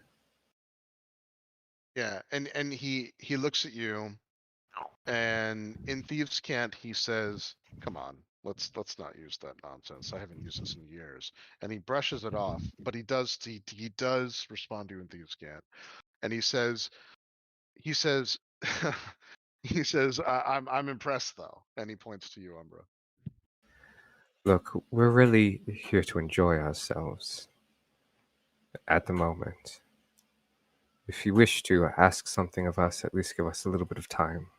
It's no, he says I really wasn't asking anything of you. He says, yeah, go and enjoy the Drudox. It's just I was curious if you were here for the same reasons that we might be here. It doesn't seem that's the case. He tells you, he says, look, he says,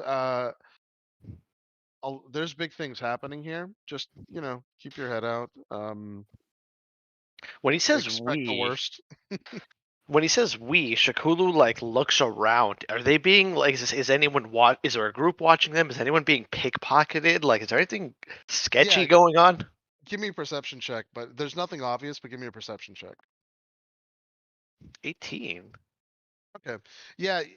So you're looking for his associates or whatever. He seems to be completely alone. And you're not exactly sure why he said we, but it could just be that he's saying we because he's talking about him and his friends. But there's no one watching you currently. Hmm. And he says, all right, well, he says, listen, we're gonna try to do what we can to get the city back. You guys just, do whatever, shop, whatever you wanted to do. Anyway, sorry I bothered you. No, we've had a long journey. I'm sorry if we came off on the wrong foot. No, it's fine. He says it's totally fine. He said, also, if you, I've heard that Artemis is back. Artemis and Terry, you've heard of him, I'm sure. If so, just and I'm around, and you see me again. If you see him out in the city, do me a favor. At the very least, just tell me you saw him. Who are you? Chris, I'm assuming I know at least Artemis. You've heard of the name before, yeah. Do you want go ahead and give me a history check? The rest He's of pretty us, famous. He's pretty I mean, famous. the rest of us would know it's related to Henri Not- somehow from the Tomb of Horrors, right? Not No, great. This is, 14. This is a different Artemis. That's why I wanted. It's actually not your same Artemis, but I Oh, still okay. wanted to get to the check. So Whatever. Artemis and Terry, as a 14, you vaguely remember. Oh wait, different Artemis. You just remember he was a famous assassin that was the arch nemesis of Drizzt. This was a long time ago. You thought he was dead. What's your name? Oh.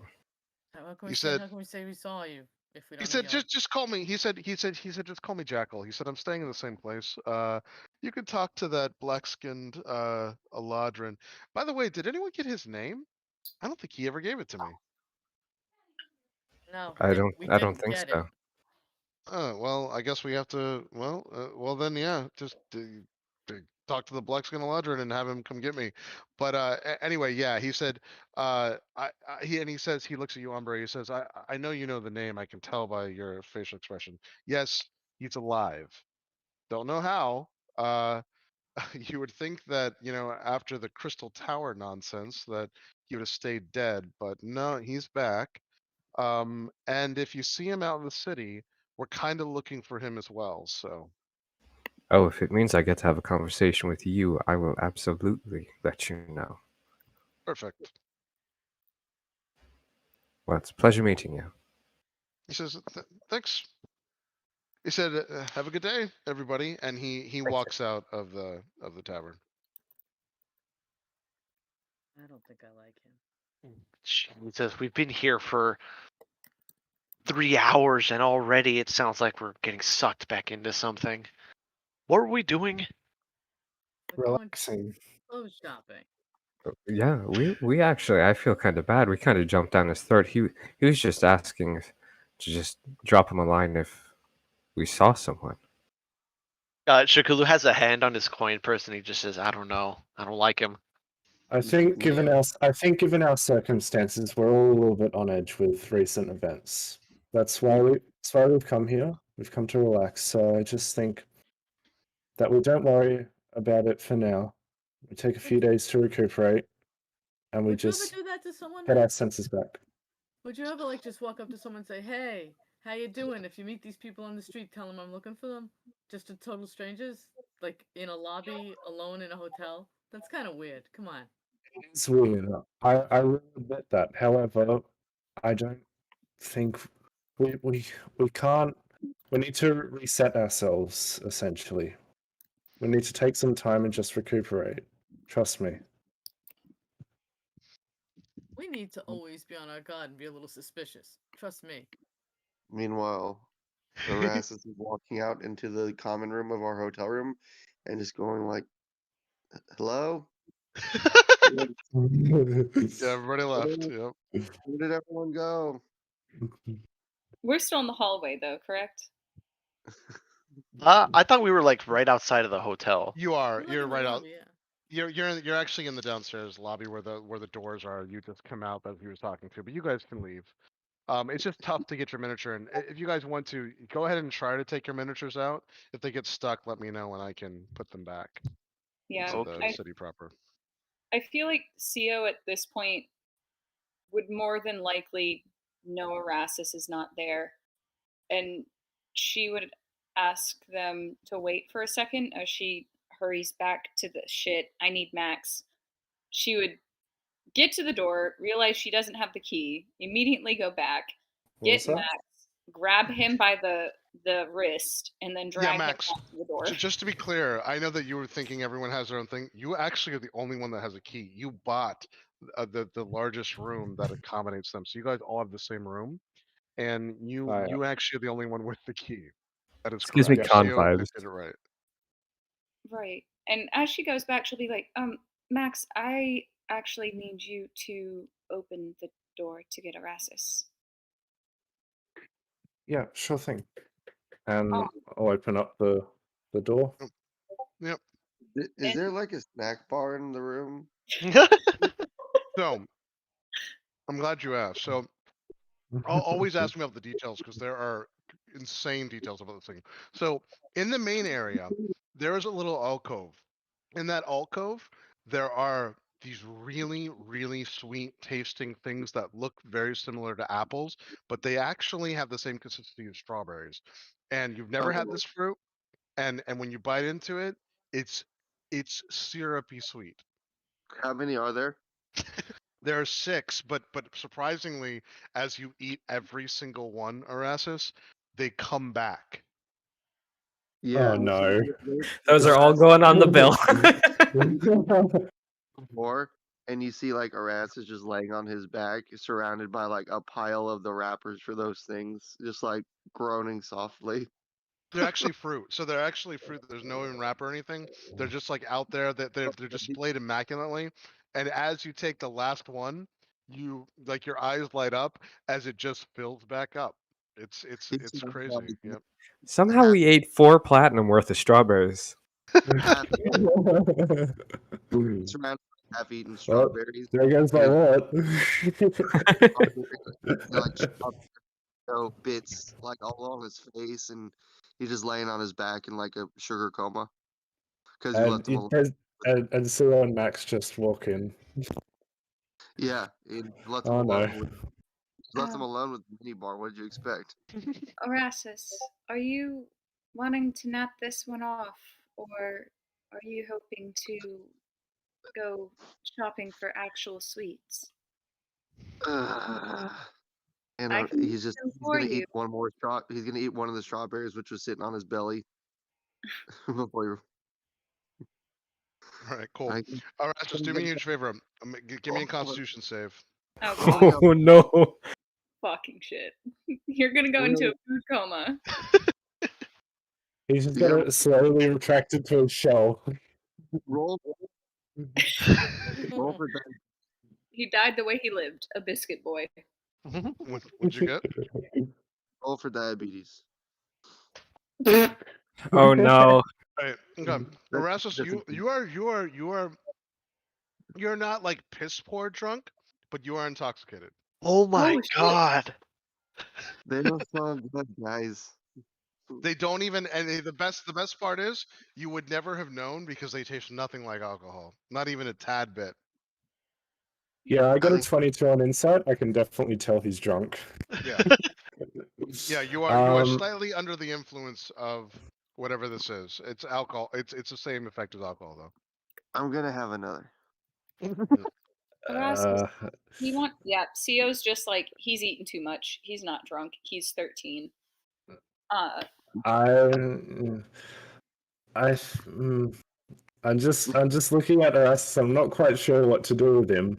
What He just like do you does like a really long burp and like rolls himself over and wobbly stands up. Erasmus, are you okay? Are you sure you don't want to sleep? What? No, I'm good. Are you okay? You seem a bit Where's my bird? wherever you left Bemmy. I assumed he went to your room with you. Man, I'd kill for a cookie right now. Well, I can go get you one, or you can come with me. We can get one, and she'll hold her hand out to you to go with them. I gotta put my overalls on. Okay. Because he's just been in his box, like his equivalent of boxers this whole time. Passed Turtle out on the floor, boxers? Oh. eating, passed on the floor, eating boozy strawberries. Yeah. So he'll come back a little bit with his overalls on and his bolo tie. Oh. Yeah. I think he's fine here for now. So yeah. I'm coming. I like to imagine that you just stumble getting up. One second. Hold on a second. I get one of my family members is calling me, but yeah, he'll come with you. Give me 1 second.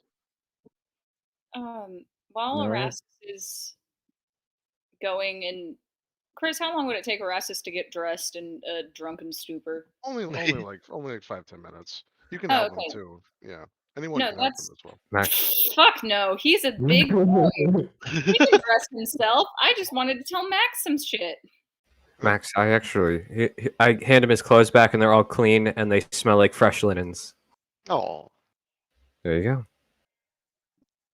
Oh, thank you. Right, and Erastus can mend that for you if there's any mending to be done. You say that as you see like a bunch of wears and tears in it. And Uh. it seems that mending should be done during this break at some point. But Yes. Well, I'll leave them to Erasmus sometime. right, and while we wait on him, I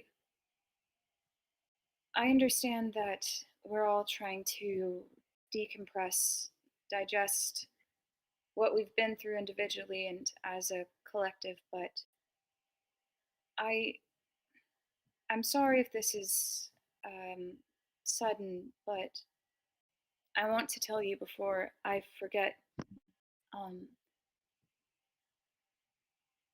I don't really know where to start, but when you took us out of the abyss, when you brought us to where we met our companions who were looking for Vecna, Mhm. I noticed that as you were summoning the portal, something changed. You looked and acted different, and I'm sorry if I'm telling you something you're already aware of, but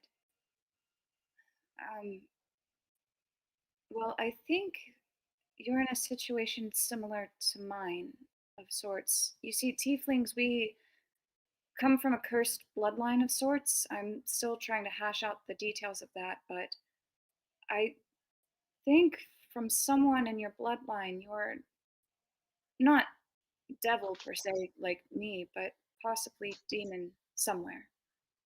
He's a demon. Well, Just so you know, it's well, not a problem. It's more of a to bring to your attention. I mean, It's a little, it's a no, little. I did realize that. I mean, the first time it happened to me, I didn't notice it. However, now that I had people witness it, it came to my attention, and I had a brief talk to Umbra about it before we arrived here, and he's gonna help me look into it more. Um, but I do want to talk to just you specifically about it, as What? huh?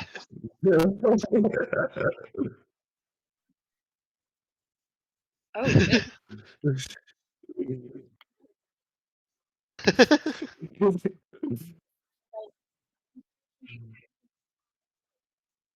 You good though? Sheesh.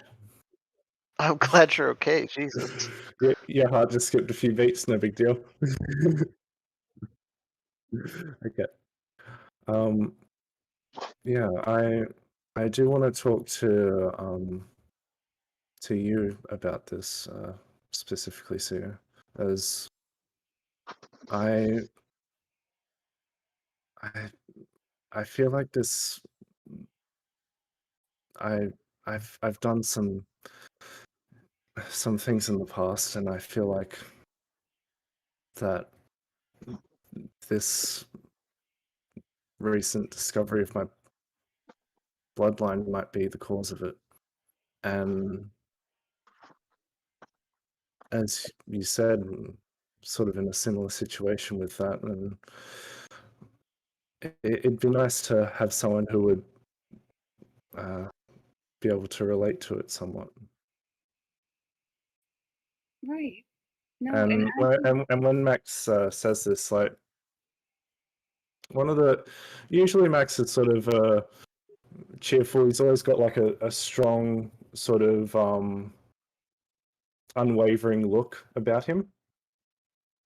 But as he's sort of saying this, like you can notice that there's some conflict and sort of anxiousness in his eyes when he says it, and he looks weakened for one of the first times since you've met him. yeah. As soon as you say that, Co immediately she doesn't grab your hand, but she slowly reaches to your hand and holds it gently. But no, of course, Max. I mean, that's what I'm here for, and I'm glad you've already spoken to Umbra about it. I can tell it's something that's been weighing on you. But I promise you, whatever's happened before meeting us, we're here for you regardless. Like I said, the best of my knowledge, which is in no way compares to Umbra's. I know you're probably dealing with some kind of blood curse, but that's the extent of what I can tell. Tieflings, it's a curse on our lineage, but even say you could find a cure, it's not going to change me. It's not going to make me look anything other than tiefling. But if there's something else, maybe it would help you. But that's to be looked into later. Like you said, we're here to enjoy ourselves, to take a break, and to enjoy each other's company. And she'll squeeze your hand as she says this. Max, I'm here for you, and Umbra's here for you as well. But most of all, we're all here for you. You've done amazing things, not only testaments to your own strength, but for the sake of the rest of us.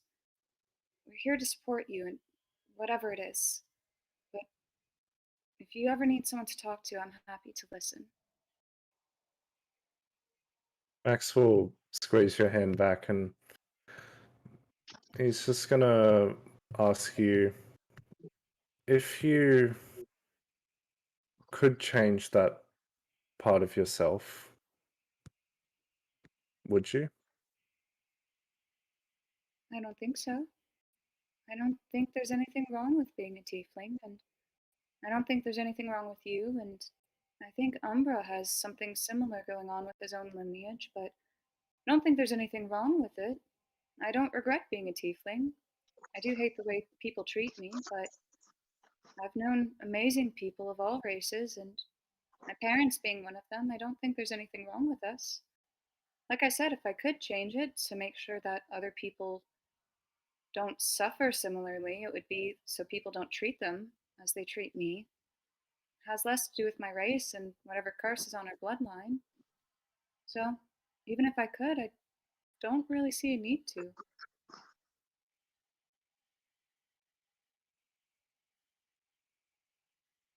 Thank you.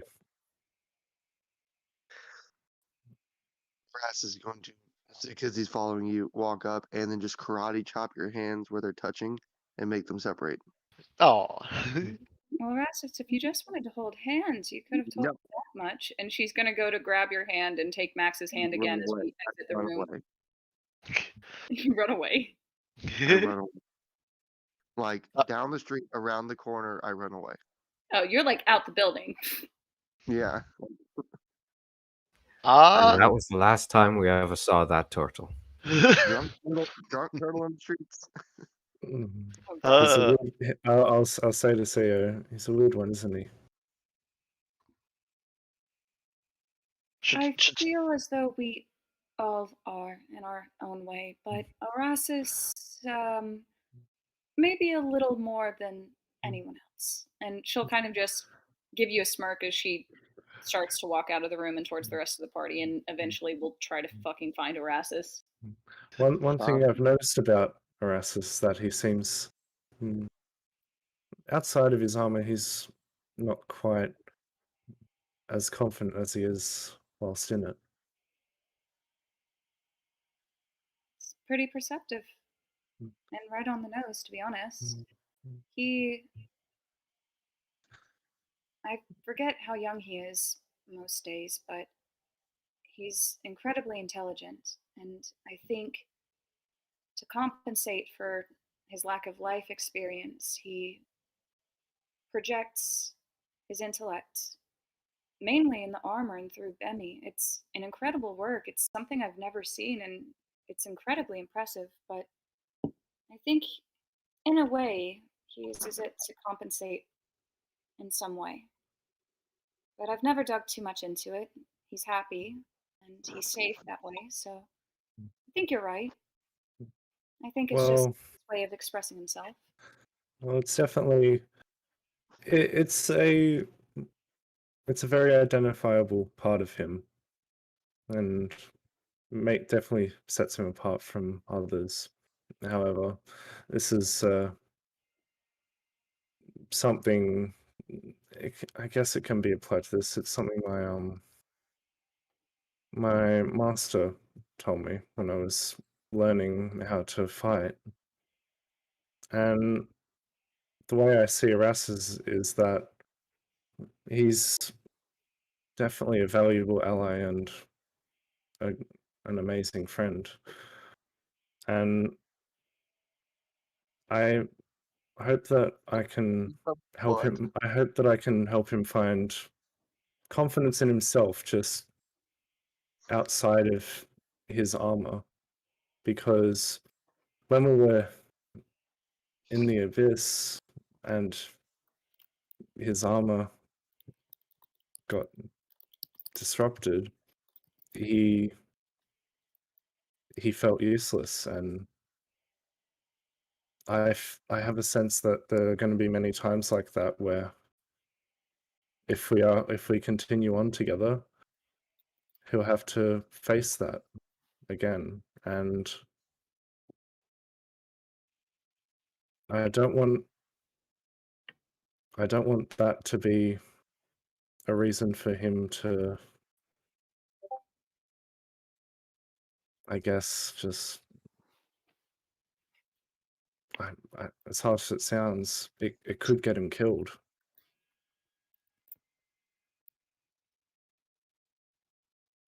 Sure, he's an amazing fighter, and a powerful ally in the armor. However, outside of it,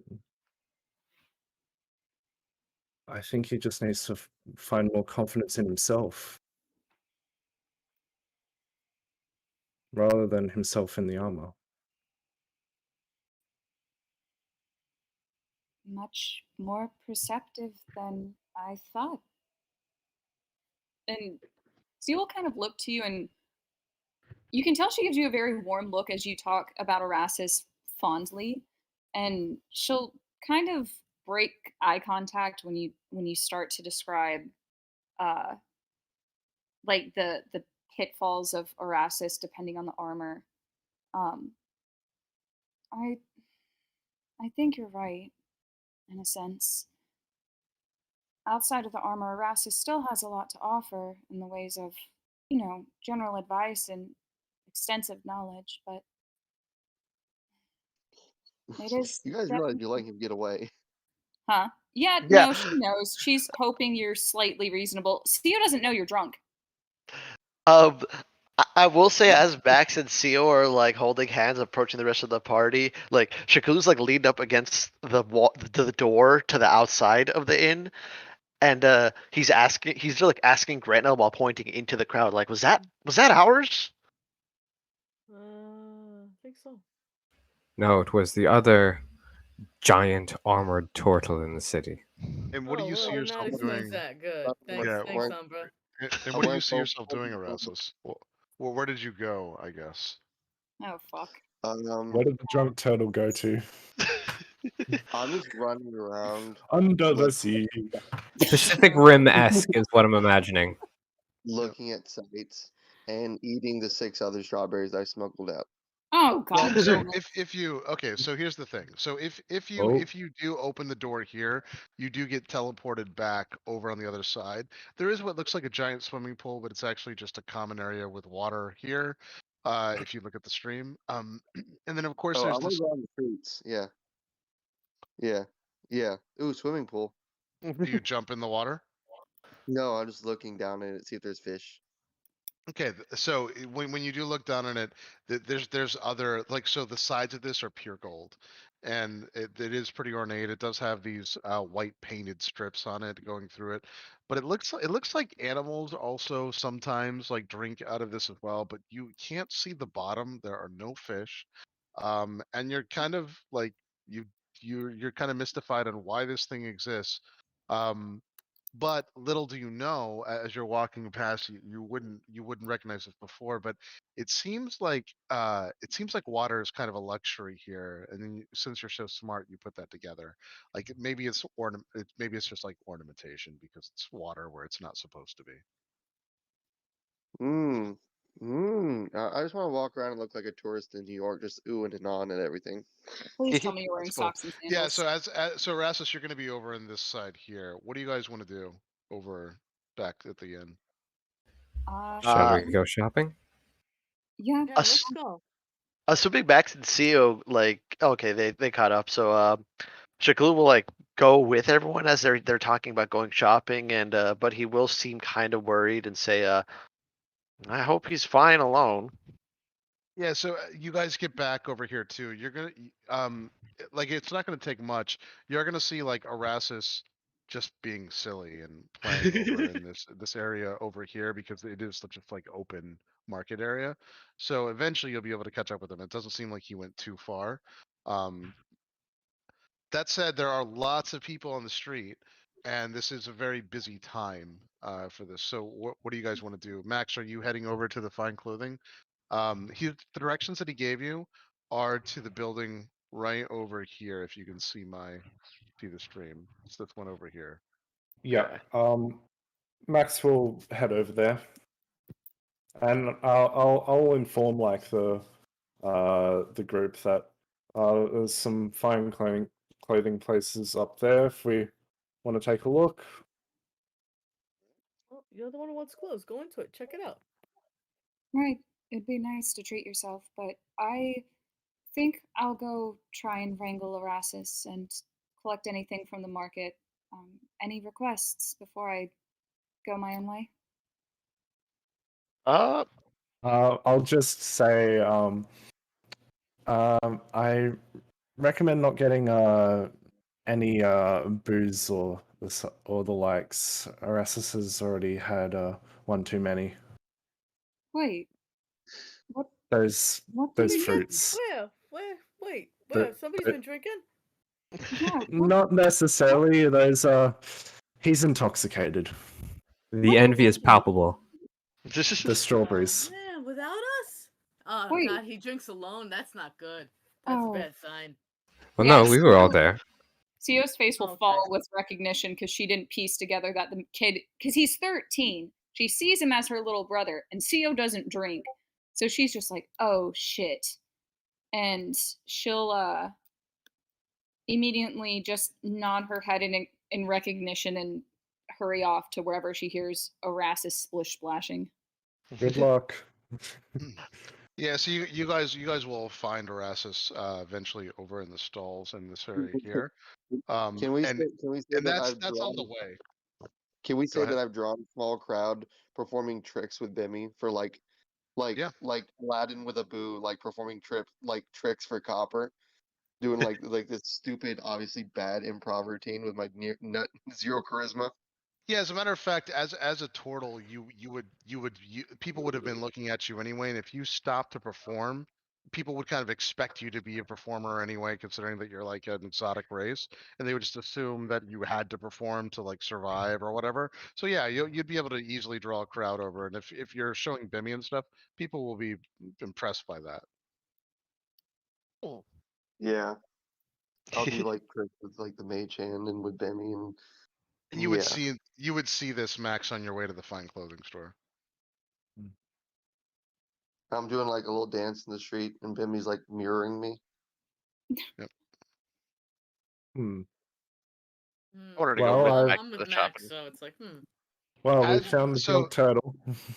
Yeah, and as you guys, as Erasmus is, so as Erasmus is doing that show, there's a crowd that has come up, surrounding him. There's a crowd of 20 people or so, which is mildly impressive considering that, Erasmus seems to be like going through it. Some people have started to like throw coppers at you, Erasmus, like around you in the area. But this is what you notice as you walk up. There is a small child, probably 10 years old or so. He is using this to his advantage, and he is clearly pickpocketing. He's pickpocketed 2 people so far. He notices, Max, that you see him, and he books it, darts off into the direction over here, running into the crowd. Does the kid look relatively poor? He does not look like he is a wealthy kid. Yeah, Okay. he doesn't. You're not sure if he's dirt poor, but he does look relatively poor. Yeah. I'll choose to ignore it. Okay. Yep. And so as you walk up to this, as you walk up to the stall here, it looks like a pretty unassuming building. You're surprised that this is the, I mean, it's nice, but it's not, it's not ornate or anything. You're surprised this is actually the finest clothing store. But as you walk up into it, you notice that there is what looks like a woman on the top here, only to realize that the woman is not real. She's some kind of like carving or sculpture or something, and she talks with a very like weird kind of voice, but she says, "Come one, come all, to the most magnificent clothing store in all of Columnport." And it's unnerving, but kind of amazing.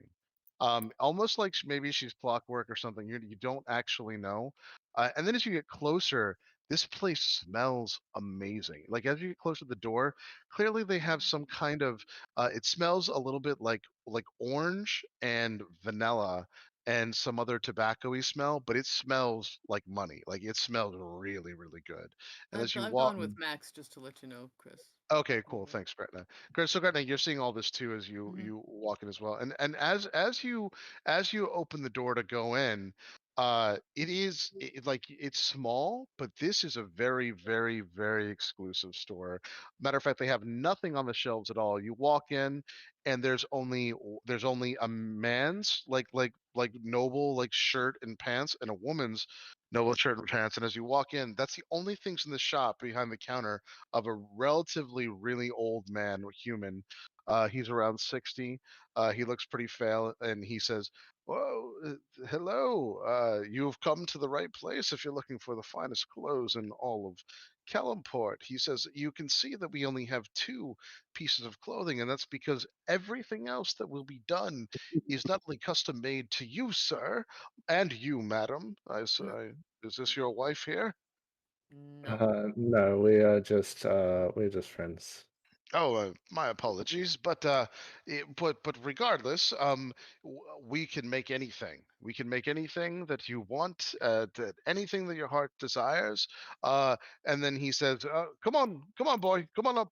And as he does this, a younger, what looks like he's definitely some kind of like mage acolyte or something. He's in purple robes, and he rushes out, and he says, "Oh, hey, hold on 1 second, 1 second." And the guy's like rushing him, and he does something with his hands, and he shows a full he shows a like the man that looks just like you, Max, only in amazingly fine black and gold clothing. And he says, just let me know if you need anything changed." And he says, "As you can see, we have mystical means of also showing you the goods before you actually pay for them. This suit here, I designed this years ago. It's very exclusive. I've only made 3. That starts at 50 gold." Jesus. Sweet. Um, Well, you said you do custom orders, correct? Everything we do is custom, friend. That is correct. Well, I'm looking for um, some attire that is relatively easy to move in. Yep. It can be done. I actually work in all kinds of fine fiber and clothing, even some that are uh, frowned upon by some, but I can make anything. Well, I'll reach into my backpack and just take out my my washed but still damaged clothes. I'm looking for some clothes that are much nicer than these, but also serve the same purpose. And what are you showing him? I'm showing him my sort of torn and worn clothes. They're made out of like a uh, a very thin cloth. Yep. But is sort of kind of loose to be able to prioritize maneuverability and such. And he says, "Oh," he says, "friend," he says, "I have something really nice." And he says, come on, show him the other thing." And so the wizard, like, very hastily takes him a little while to do it. The guy obviously is rushing him as if he doesn't care. Sure enough, he does show you an entire outfit with your visage in it, Max. And he says, "This is a specialty of mine." He said, "This is actually made of," and he gets close to you and he says, "This is made of the ground up strands of wyverns." And he shows you so this is a full outfit. And it's not going to give you any kind of mechanical advantage, Max, but Mm. this is a full suit top to bottom. What it does is it's a golden fibery material, and it is better than the clothing that you have as far as maneuverability. You will, and he explains that you'll be able to walk in and move into this effortlessly, and it will never ever tear, meaning that no matter what, like even if something cuts through you, it's not going to give you any kind of mechanical advantage when it comes to your AC, Yeah. but this is not going to tear. Okay. That's And pretty how much? nice. Yeah, it does. And how much would this run It's a me? golden reflective color, and he can style it any way you want. He says, "Well," he says, "friend," he said, "this is not a cheap material, and I'm not sure if you're aware of this, but wyverns are not exactly legal to hunt and skin the way that I need to. But he says, for you, I can tell you're a man of means. He said, I will do this for 150 gold for you. And I promise you, you will never, ever find any other suit like this, ever. 150 gold. Just real quick, did I get like a rough pricing on the breakfast, Everything. lunch, dinner at the thing? Yeah, he gave you he did give you a bit of a discount since you're going through all of it all in. So all of that's only going to end up being 5 gold for all of it on top of the money you're going to owe for each room. Yeah. What about mine? Since I'm running a tally also. Yeah, you're gonna have to find out at the end, but he did give you the price in the beginning. Like, Okay. it is just 5 gold, and then, you are taking like so you have like 7 gold when it comes to all of your meals, and then I think it's you just did the 5 gold room, right? Is that correct? I have I it did. I written did down, this. but I got 3 days of the 5 gold room. Yeah, but I right, also 15 did gold. two. Yep. Yeah, 2 days You're of you're the you're like 23, 25 gold, something like that, but I have it written down. Yeah. I also did tomorrow and the next day, not today, but for dinner, the chef's table meal. I Yep. also did that. Yeah. Yep. Yeah, that's what I'm adding in. That's the only reason why you're at 7 gold more. So it's something like that, 7 to 5 gold. The other meals are in silver, so it's only Okay. like a gold for all of it. Yeah. But Max, you're in the same So, boat. So so you're sorry, you said I got a discount or something? you did. So what ended up happening is he not only gave you since you ended up getting the most expensive room, he gave you some of your meals at a discount. So it's only going to be like 3 gold more for all meals. For all meals over the 3 days? Correct. Okay, so minus 90 gold for the rooms and then minus 3 gold for meals. Yep. Okay. Cool. 150 gold. That sounds like a reasonable deal, to be honest. Now, the other thing that's nice, so even though these don't require any kind of mechanical advantage, and this will be the same for everyone in the campaign because I know a lot of DMs see this as fluff and they don't really care. But obviously, this is very important. Max, you're going to have clothing now that everyone will be able to see and respect, and they will just assume that not only are you nobility, but must be someone incredibly important. Especially considering that these clothes literally shimmer like they're gold. They can't stain and they can't rip. They look new all the time. So that's another thing, and that's can be an important advantage in some cases if you want that to be the case. So, like if you're wearing things to impress people, this will impress people as you walk down the street. So, Yeah, sure. I'll if you can potentially style it in some different colors, then I think you'll have yourself a deal. says absolutely. He says, tell my friend here exactly what you want. We will have this for you. It is going to take me a full day at least to make this. It might take 2, but I will shut down shop now. That's the way we work. Now that we have a commission of this size, I will take no more commissions for the day, and we will do nothing until your clothes are finished, sir. Yes. Well, as for the colors, He says, keep in mind that the material itself is like a golden reflective thing. There are some limitations on the dye and styling, but I'm pretty good and I'm pretty skilled. So give me a challenge and I'll see to it. all right. Well, so what's the default coloring of it right now? Right now it's pure gold, but he can change the Pure colors. gold? He can dye Okay. those with magical or unmagical If he means. was in the dark or something, would that still shimmer? Like, or could he still be like in the shadows? You know, like if Can he. he still be stealthy? Yeah. So the answer is at the way that it currently stands, he's not going to have disadvantage on stealth, but there are chances that like it get the light. If you want it to be jet black or you want it to be dulled, you have to tell him. Yeah. But right now it is a metallic gold, so it's not the Yeah. best when it Can comes to you? stealth. Yeah. Yeah, can you magic it in the color it's gonna be before the gentleman here sees the garment? He says, "Oh, you mean do you want a representation?" He says, "Of course we Yes. can do that." He Okay. says, "That's what my friend does." And he says, "Oh yeah, miss. What would you like?" I'm just asking for the gentleman here.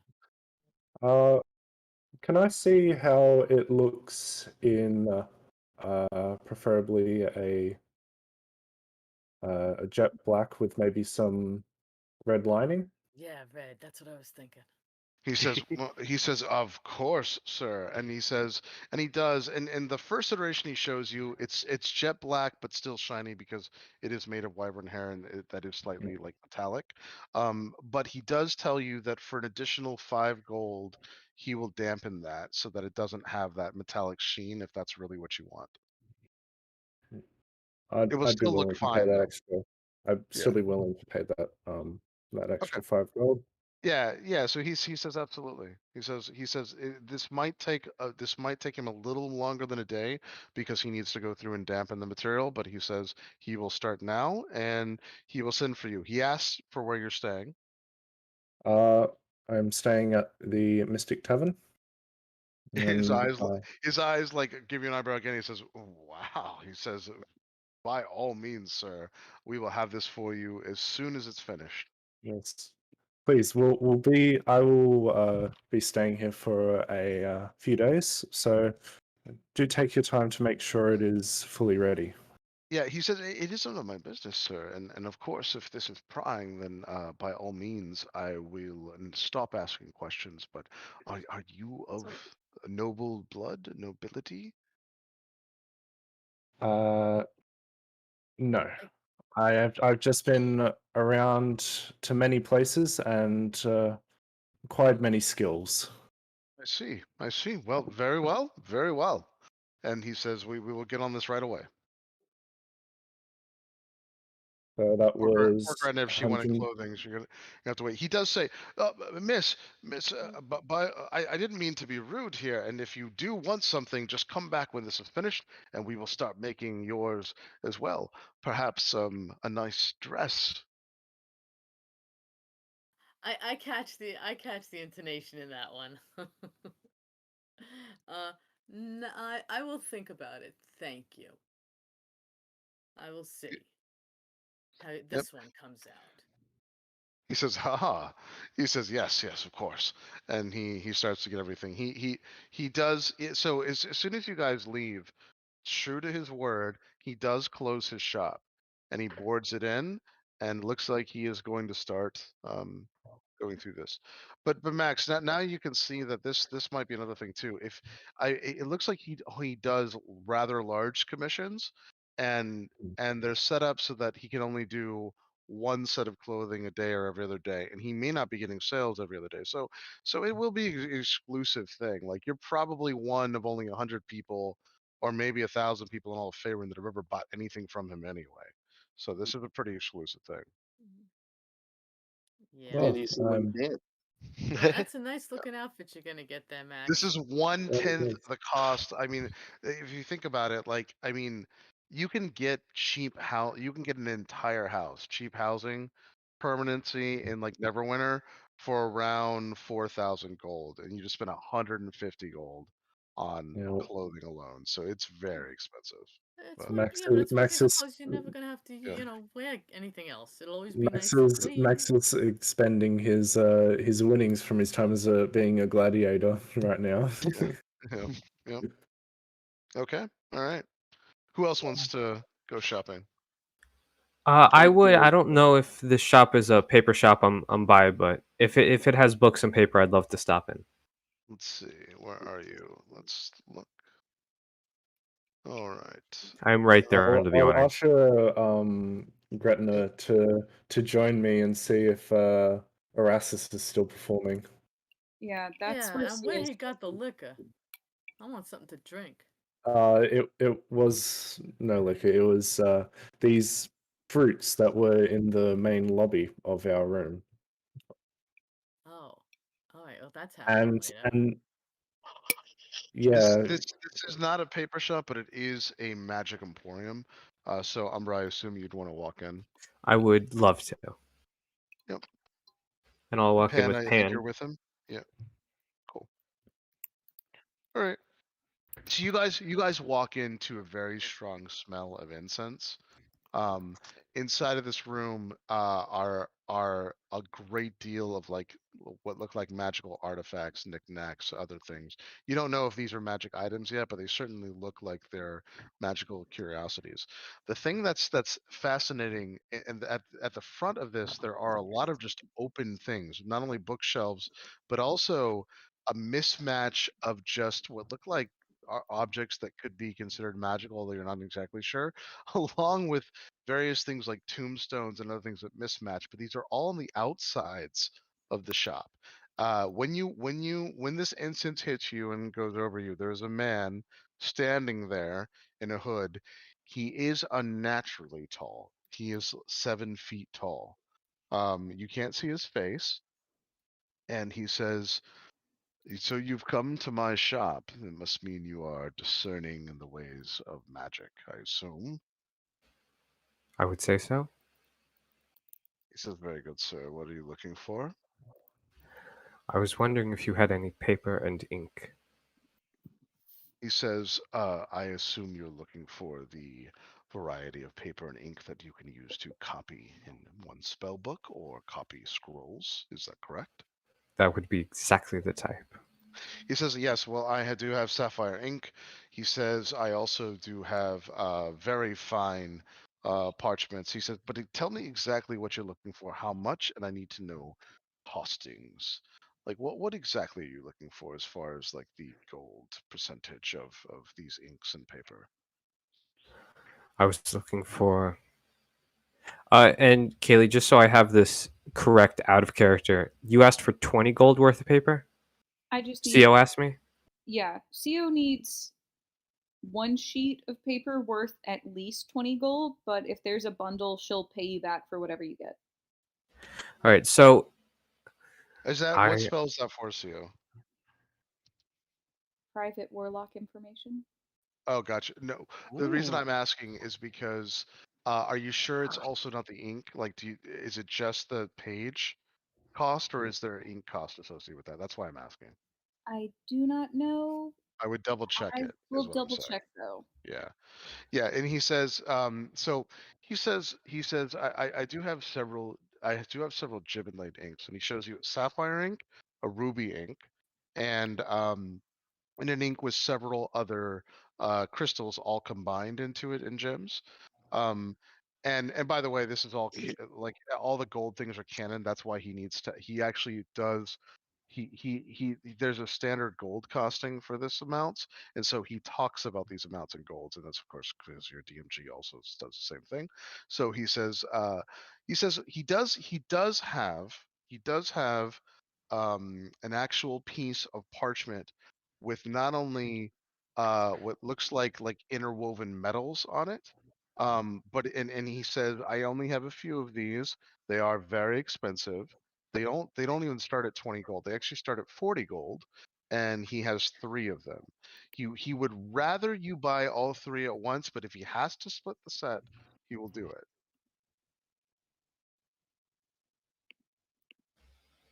Well, yes, I would absolutely love to start with those 3. I need slightly more. I'm looking for about in the end. I'm gonna kind of lean in, so I'm not like saying this out loud. I don't know how many people are in the shop. Yep. I'm going to need somewhere in the ballpark of about 270 gold pieces worth of paper and ink. Oh, he says, "I have different paper." And he shows you blank white paper. And this blank white paper, he takes a pen and he says, "See?"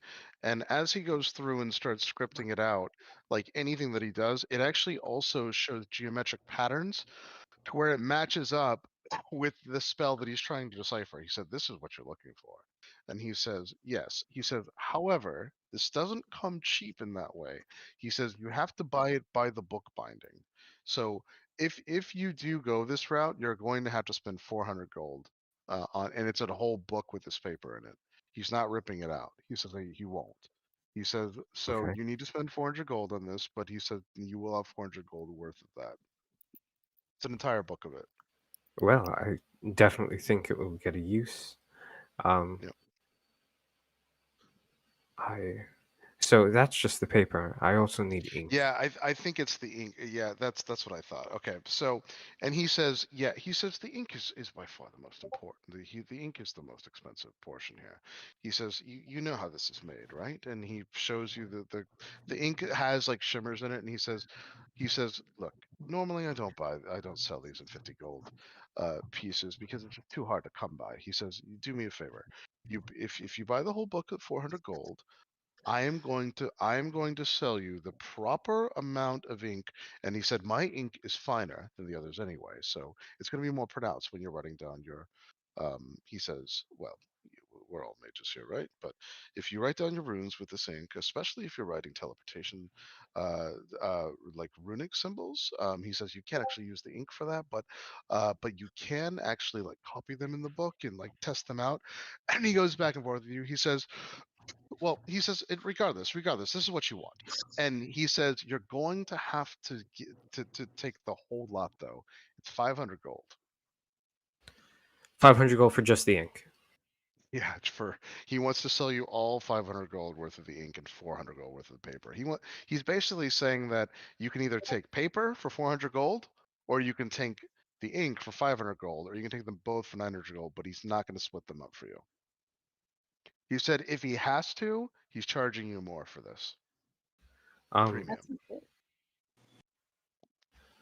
And if he does, I'd say you don't. That's a bad deal for you, because if he does, let's say he charges you 1,500 gold, you're still getting 900 gold worth of ink for your spell components. So you need to take it all. I will look over at Pan just to double check. And if we were to do those as a set, both the paper and the ink, would I be able to get any incense as well? He says, actually, we do have incense. He says, I assume you don't need much. How much are we looking for?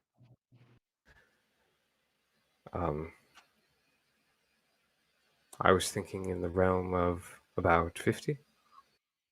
He said, I could do that.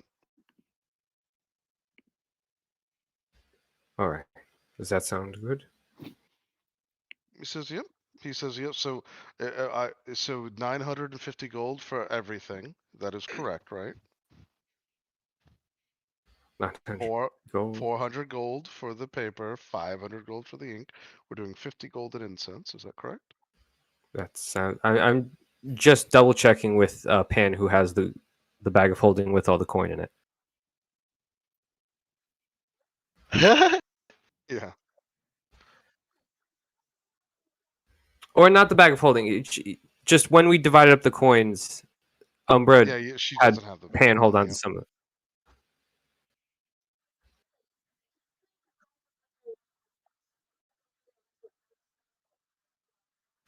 So We she divided left, up in the room.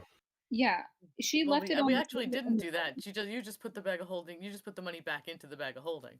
Yeah, we left it in the room for everyone to grab what they thought was appropriate, and then financially Yeah. register our Anyway, so issues. he looks at you. So this is what ends up happening. Umbra, you believed the bag was there, so you're like, you go to pay the man, and you're like, and he's like, and he looks at you quizzically, and he's like, well, we have the money for Well, if this. I didn't see Pan take any, I would have grabbed about.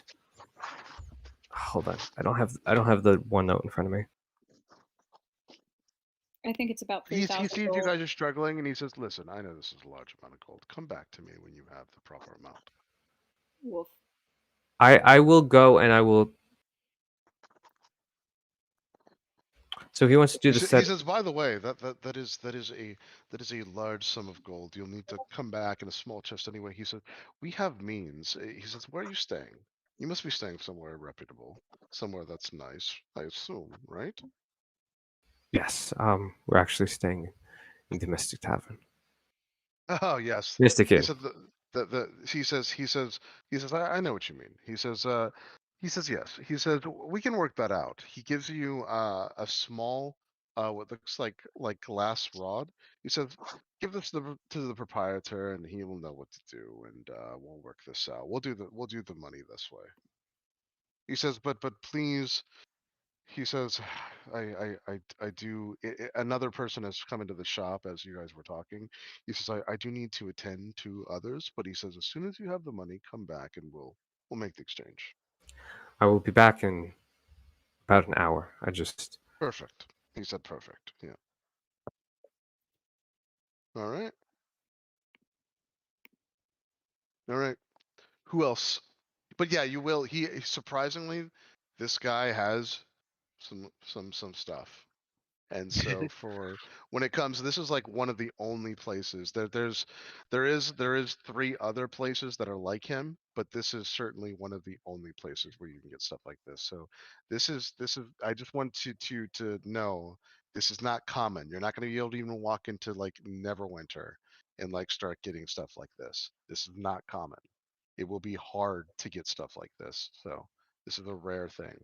But anyway, but yeah, he is one of the few people that has stuff like this.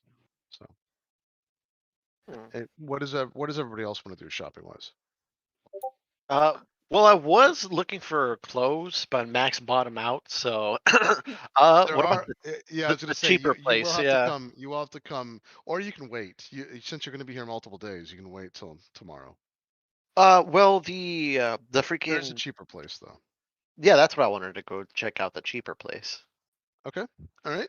Yeah, which is still quite expensive, but much cheaper than that. So, so anyway, they would have given you instructions, and all the way down here at the end, is another much larger building. Actually, looks well like it's much more impressive. It's this building down here. I don't know if you can see my stream.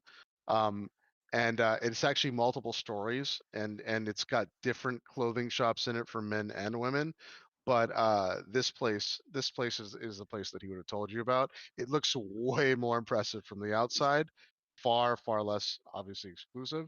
Um, if you want to walk in, you can talk to the shop owner. Oh, definitely. Yeah, so you walk into the top there, you go through the curtains. It smells. This also smells pretty heavy, like heavily of incense.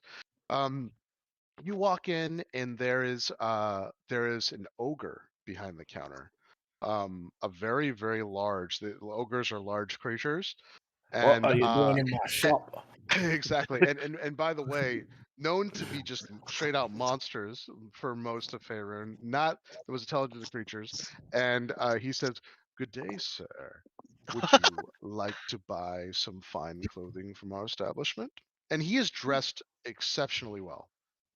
Uh, Shakulu, big smile on his face as soon as he realizes, like, another beast man, and he says that obviously jokingly as he's is happy to see this guy, and He says, yes. He says, I understand. Many people come in here and they look at me and they're like, why are you here? Why aren't you out crushing people's skulls and eating their flesh? And, and he points up to his head. Sure enough, he is wearing a crown, and he says, "Happy accidents, my friend. Happy accidents."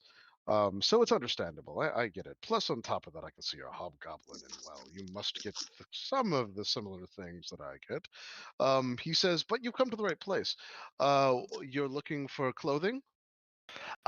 yes, sir, and something somewhat unusual. I'm not sure if I should come to you for this or a blacksmith. And he un unholsters the spear strapped to his back, and he holds it up and he gestures towards the spear head, and he very obviously doesn't want to touch it, and he says, I'm not comfortable just brandishing this all over the place, and the thing is, I can't cover it with just a simple cloth. I'm not sure if you could help me with that. I will say, be careful. It's more dangerous than it looks. Yeah, he says, well, sir, let me see. Let's look. He says, this looks nasty, but, and he gets closer. He says, what are all these barbs? What is this? He says, let me try something. And first he does take, he takes some rough, like leathery clothing, drapes it over, it slices through it like butter. And he's like, oh dear, this is a problem. And he goes through different materials, and he says, this is starting to cost me money, sir. He says, I don't even understand how this is possible, and then he says, let's try one more thing. And he takes what looks like a very, very, very small interlocking swash of what looks like chain, like metal chain things. He puts it on your thing and it shreds through it. He's like, "Well, sir, no, I have nothing." um, I appreciate the attempts. I would have stopped after the second cloth if I were you, to be honest. He says, "No, this was quite a challenge. I've never seen a weapon of this caliber ever. Things I could skewer with this, but where did you get such a weapon, sir?" it's a long story that I'd rather not talk about unless I was deep in a cup. Well, more to the task at hand and more to your profession. How about some clothes then? He says, "Of course, that would be why you come to this establishment." And he ushers in some help as he hears that. He actually rings the bell, and 3 humans come in, all ready to size you up or whatever. He says, help this man with clothing." He says, "Do you have any kind of preference as far as color or anything of that like?" He says, our clothes do start at around 15 gold, just so you know. Hopefully that's not a problem. They go all the way up to 50 gold or so, and you can pretty much get anything you want here. I will say that the clothes are more in the dandy persuasion. I'm sure you're familiar with that. It's very, very popular right now in Neverwinter. And he shows you, and the clothes are, what he means by that is the clothes are all brighter colors with floral patterns for men, which is very, very actually in style and pretty common in the realms in Faerun. How's this? A set of cheaper traveling clothes, let's say, something that could fit over a suit of armor. And also a second set of the finest clothes you can give me. For the traveling clothes, let's go with a dull red, almost maroon color scheme. He says, "We actually do have something like that." And he goes back and he says, It's still unfortunately quite expensive. We don't sell anything cheap here." But he said, "These are only 3 gold." And then he says, and then he does send over a 20 gold suit. That's a full suit. It's got the shirt and the pants, but they also tailor it to you so it fits. Nice. So yeah, I'll take Shakulu's very, very happy, and he's not as specific with the specifications because this is like he's never really cared about clothes before, as long as it like gets the job done. Yep. Okay. All right, cool. Who's next? Well, you go ahead and go through that, and they'll do the thing. Who else wants to explore the city and purchase something? Chris, I'm also just walking up to the people, Erastus and the people with the bag of holding. Yep. Yeah. Theo had, intentions to go and do other things, but seeing Erastus putting on a public display would have been monitoring him, just making sure that people didn't, Okay. hurt his feelings or try to do Yep. something untoward towards him. So Oh, I didn't even realize, guys. We're actually at the end anyway. So, Yeah. do me a huge favor though. For the people who we missed or whatever, just go ahead and give me somewhat of a shopping list. I do want to do some of this in game, but if there's anything that we can do that's housekeeping otherwise, or by the way, as you come back and as you guys negotiate, if you're spending the 900 gold on that stuff, you will be able to purchase that, Umbra and Pam. How did he get into the room? So, Chris, I actually just quickly I wanted to ask because we have 1,000 gold worth of sapphires. Yep. It's 11,000. 11,000. So I was just wondering if we. We have to do that in game. Yeah, you're gonna have to go to a gym appraisal and go through all that. We have to do all that in game. Unfortunately, it's more complicated than that. What did you mean by the room, Greta? He said he went and got the bag of holding, but wasn't the bag of holding in the room? Oh no, I think he said he was meeting the people. Did you go into the room? You wouldn't have been able to get in the He room. wouldn't Max be able has to to get into get. the room. Yeah, Max has to get in the room.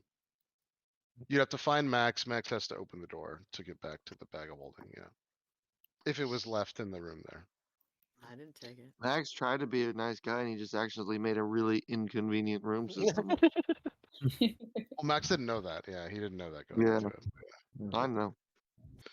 Well, we'll have to go back and see if we can ask for something to Now, fix I that. want everyone to keep in mind that the amount of money that you guys are spending is still, even in the city of wealth and splendors, is still a very significant amount of money. You would know all Mm. this. Hmm. I mean, and not to say that other people aren't spending like this, but just keep in mind that if this were a public thing, if people were watching you or whatever, it would be a lot of money, meaning that it could make you targets. So you just have to be discreet. Yeah, no, we kind of figured that out from Yep. I Yeah. figured. per Yeah. second. Cool.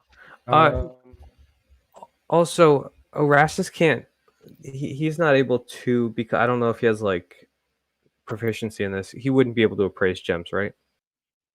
He can look at the gems and go through it. The problem is that he did appraise the gems, and they are 1,000 gold apiece. But now you have to deal with selling Yeah. gems that are actually 1,000 gold apiece, and who According has to my notes, 11,000. yeah, I need Yeah. I need to check on that. Erastus believes they're 1,000 gold at least, and now we just have to find someone with 11,000 gold and how they're going to buy them and all that stuff, and that's the Or part we have to do in conceal it. game. Okay. Or exactly. trade. Ask for just one of those, since because Umbra knows, because last time it was talked about crushing them and we turned them down. I would, now that I know someone could Yeah, possibly good use question. them. Yeah, obviously they're too nice to crush, but now that I know at least he works in gems, he would go back with that as kind of a counter offer. Cool.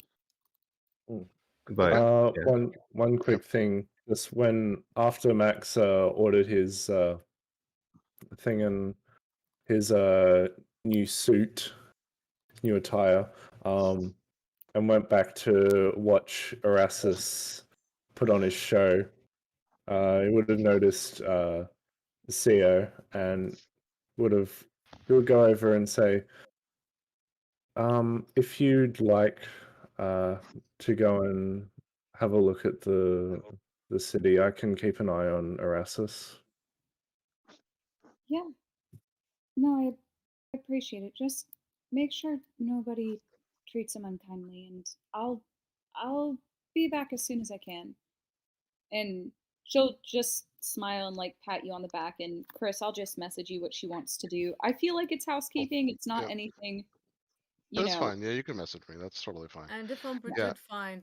did go and find Max and asked for the room and said he was going to this place, I would ask him if he could find some diamond dust. You know, Yeah, certainly conveniently. ask. Well, it's funny. It is funny because I'm sure other people are going to take note now, because this group happened to randomly find the very first city where, like, 'cause for wizards, obviously paper in gyms are really, really, really important when it comes to the ink. And even places like Neverwinter are in limited supply and stuff. But Calimport is like obscenely wealthy and highly magic. So I imagine the other groups are, now this will be on their radar. And If he I had to mentioned he guess. was making scrolls and paper. I would say that might come in handy for me too. So any extras you've got, I can also, Yeah. make Yep. use of. Yep. Yeah. Well, and That when would just be that. Magic. and when Umbra does come and find me for the key, I will give him 400 gold, and just ask if he could pop that in the bag of holding. Yes, absolutely. Also, Chris, just because I would have been looking around, was there any like trinkets or items, or was it specifically like components, paper, mundane There items? were components paper. You'll have to once you come back, you'll have to talk to him. He does look like he potentially could have. He if anybody you've ever seen could have magic items, he could. These magic items are just. I don't want people to have sticker shock, but they are insanely expensive. I don't even know that you have enough money, but we'll see. We'll find out, and you could negotiate or whatever. But if he does have them, the good news is that maybe you can also, like, he might need things done too. So we'll see. Yes, it's possible Yeah. he could have We one could or do two that. magic items. Yeah. Yeah. No, I totally remember what shopping in Neverwinter was like, so it's no Yeah, problem. yeah, it's gonna be on that level or even more because it's Kellenport, but yeah, you'll see.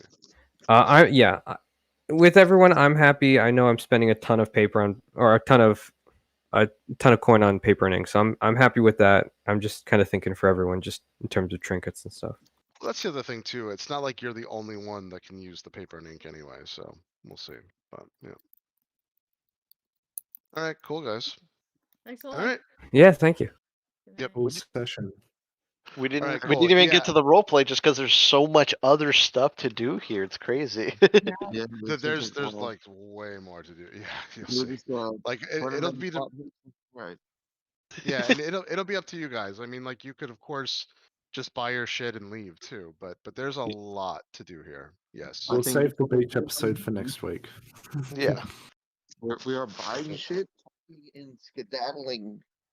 Yeah, I'd say we take a few sessions to kind of like rest, recuperate, and then ahoy hoy, further vacation.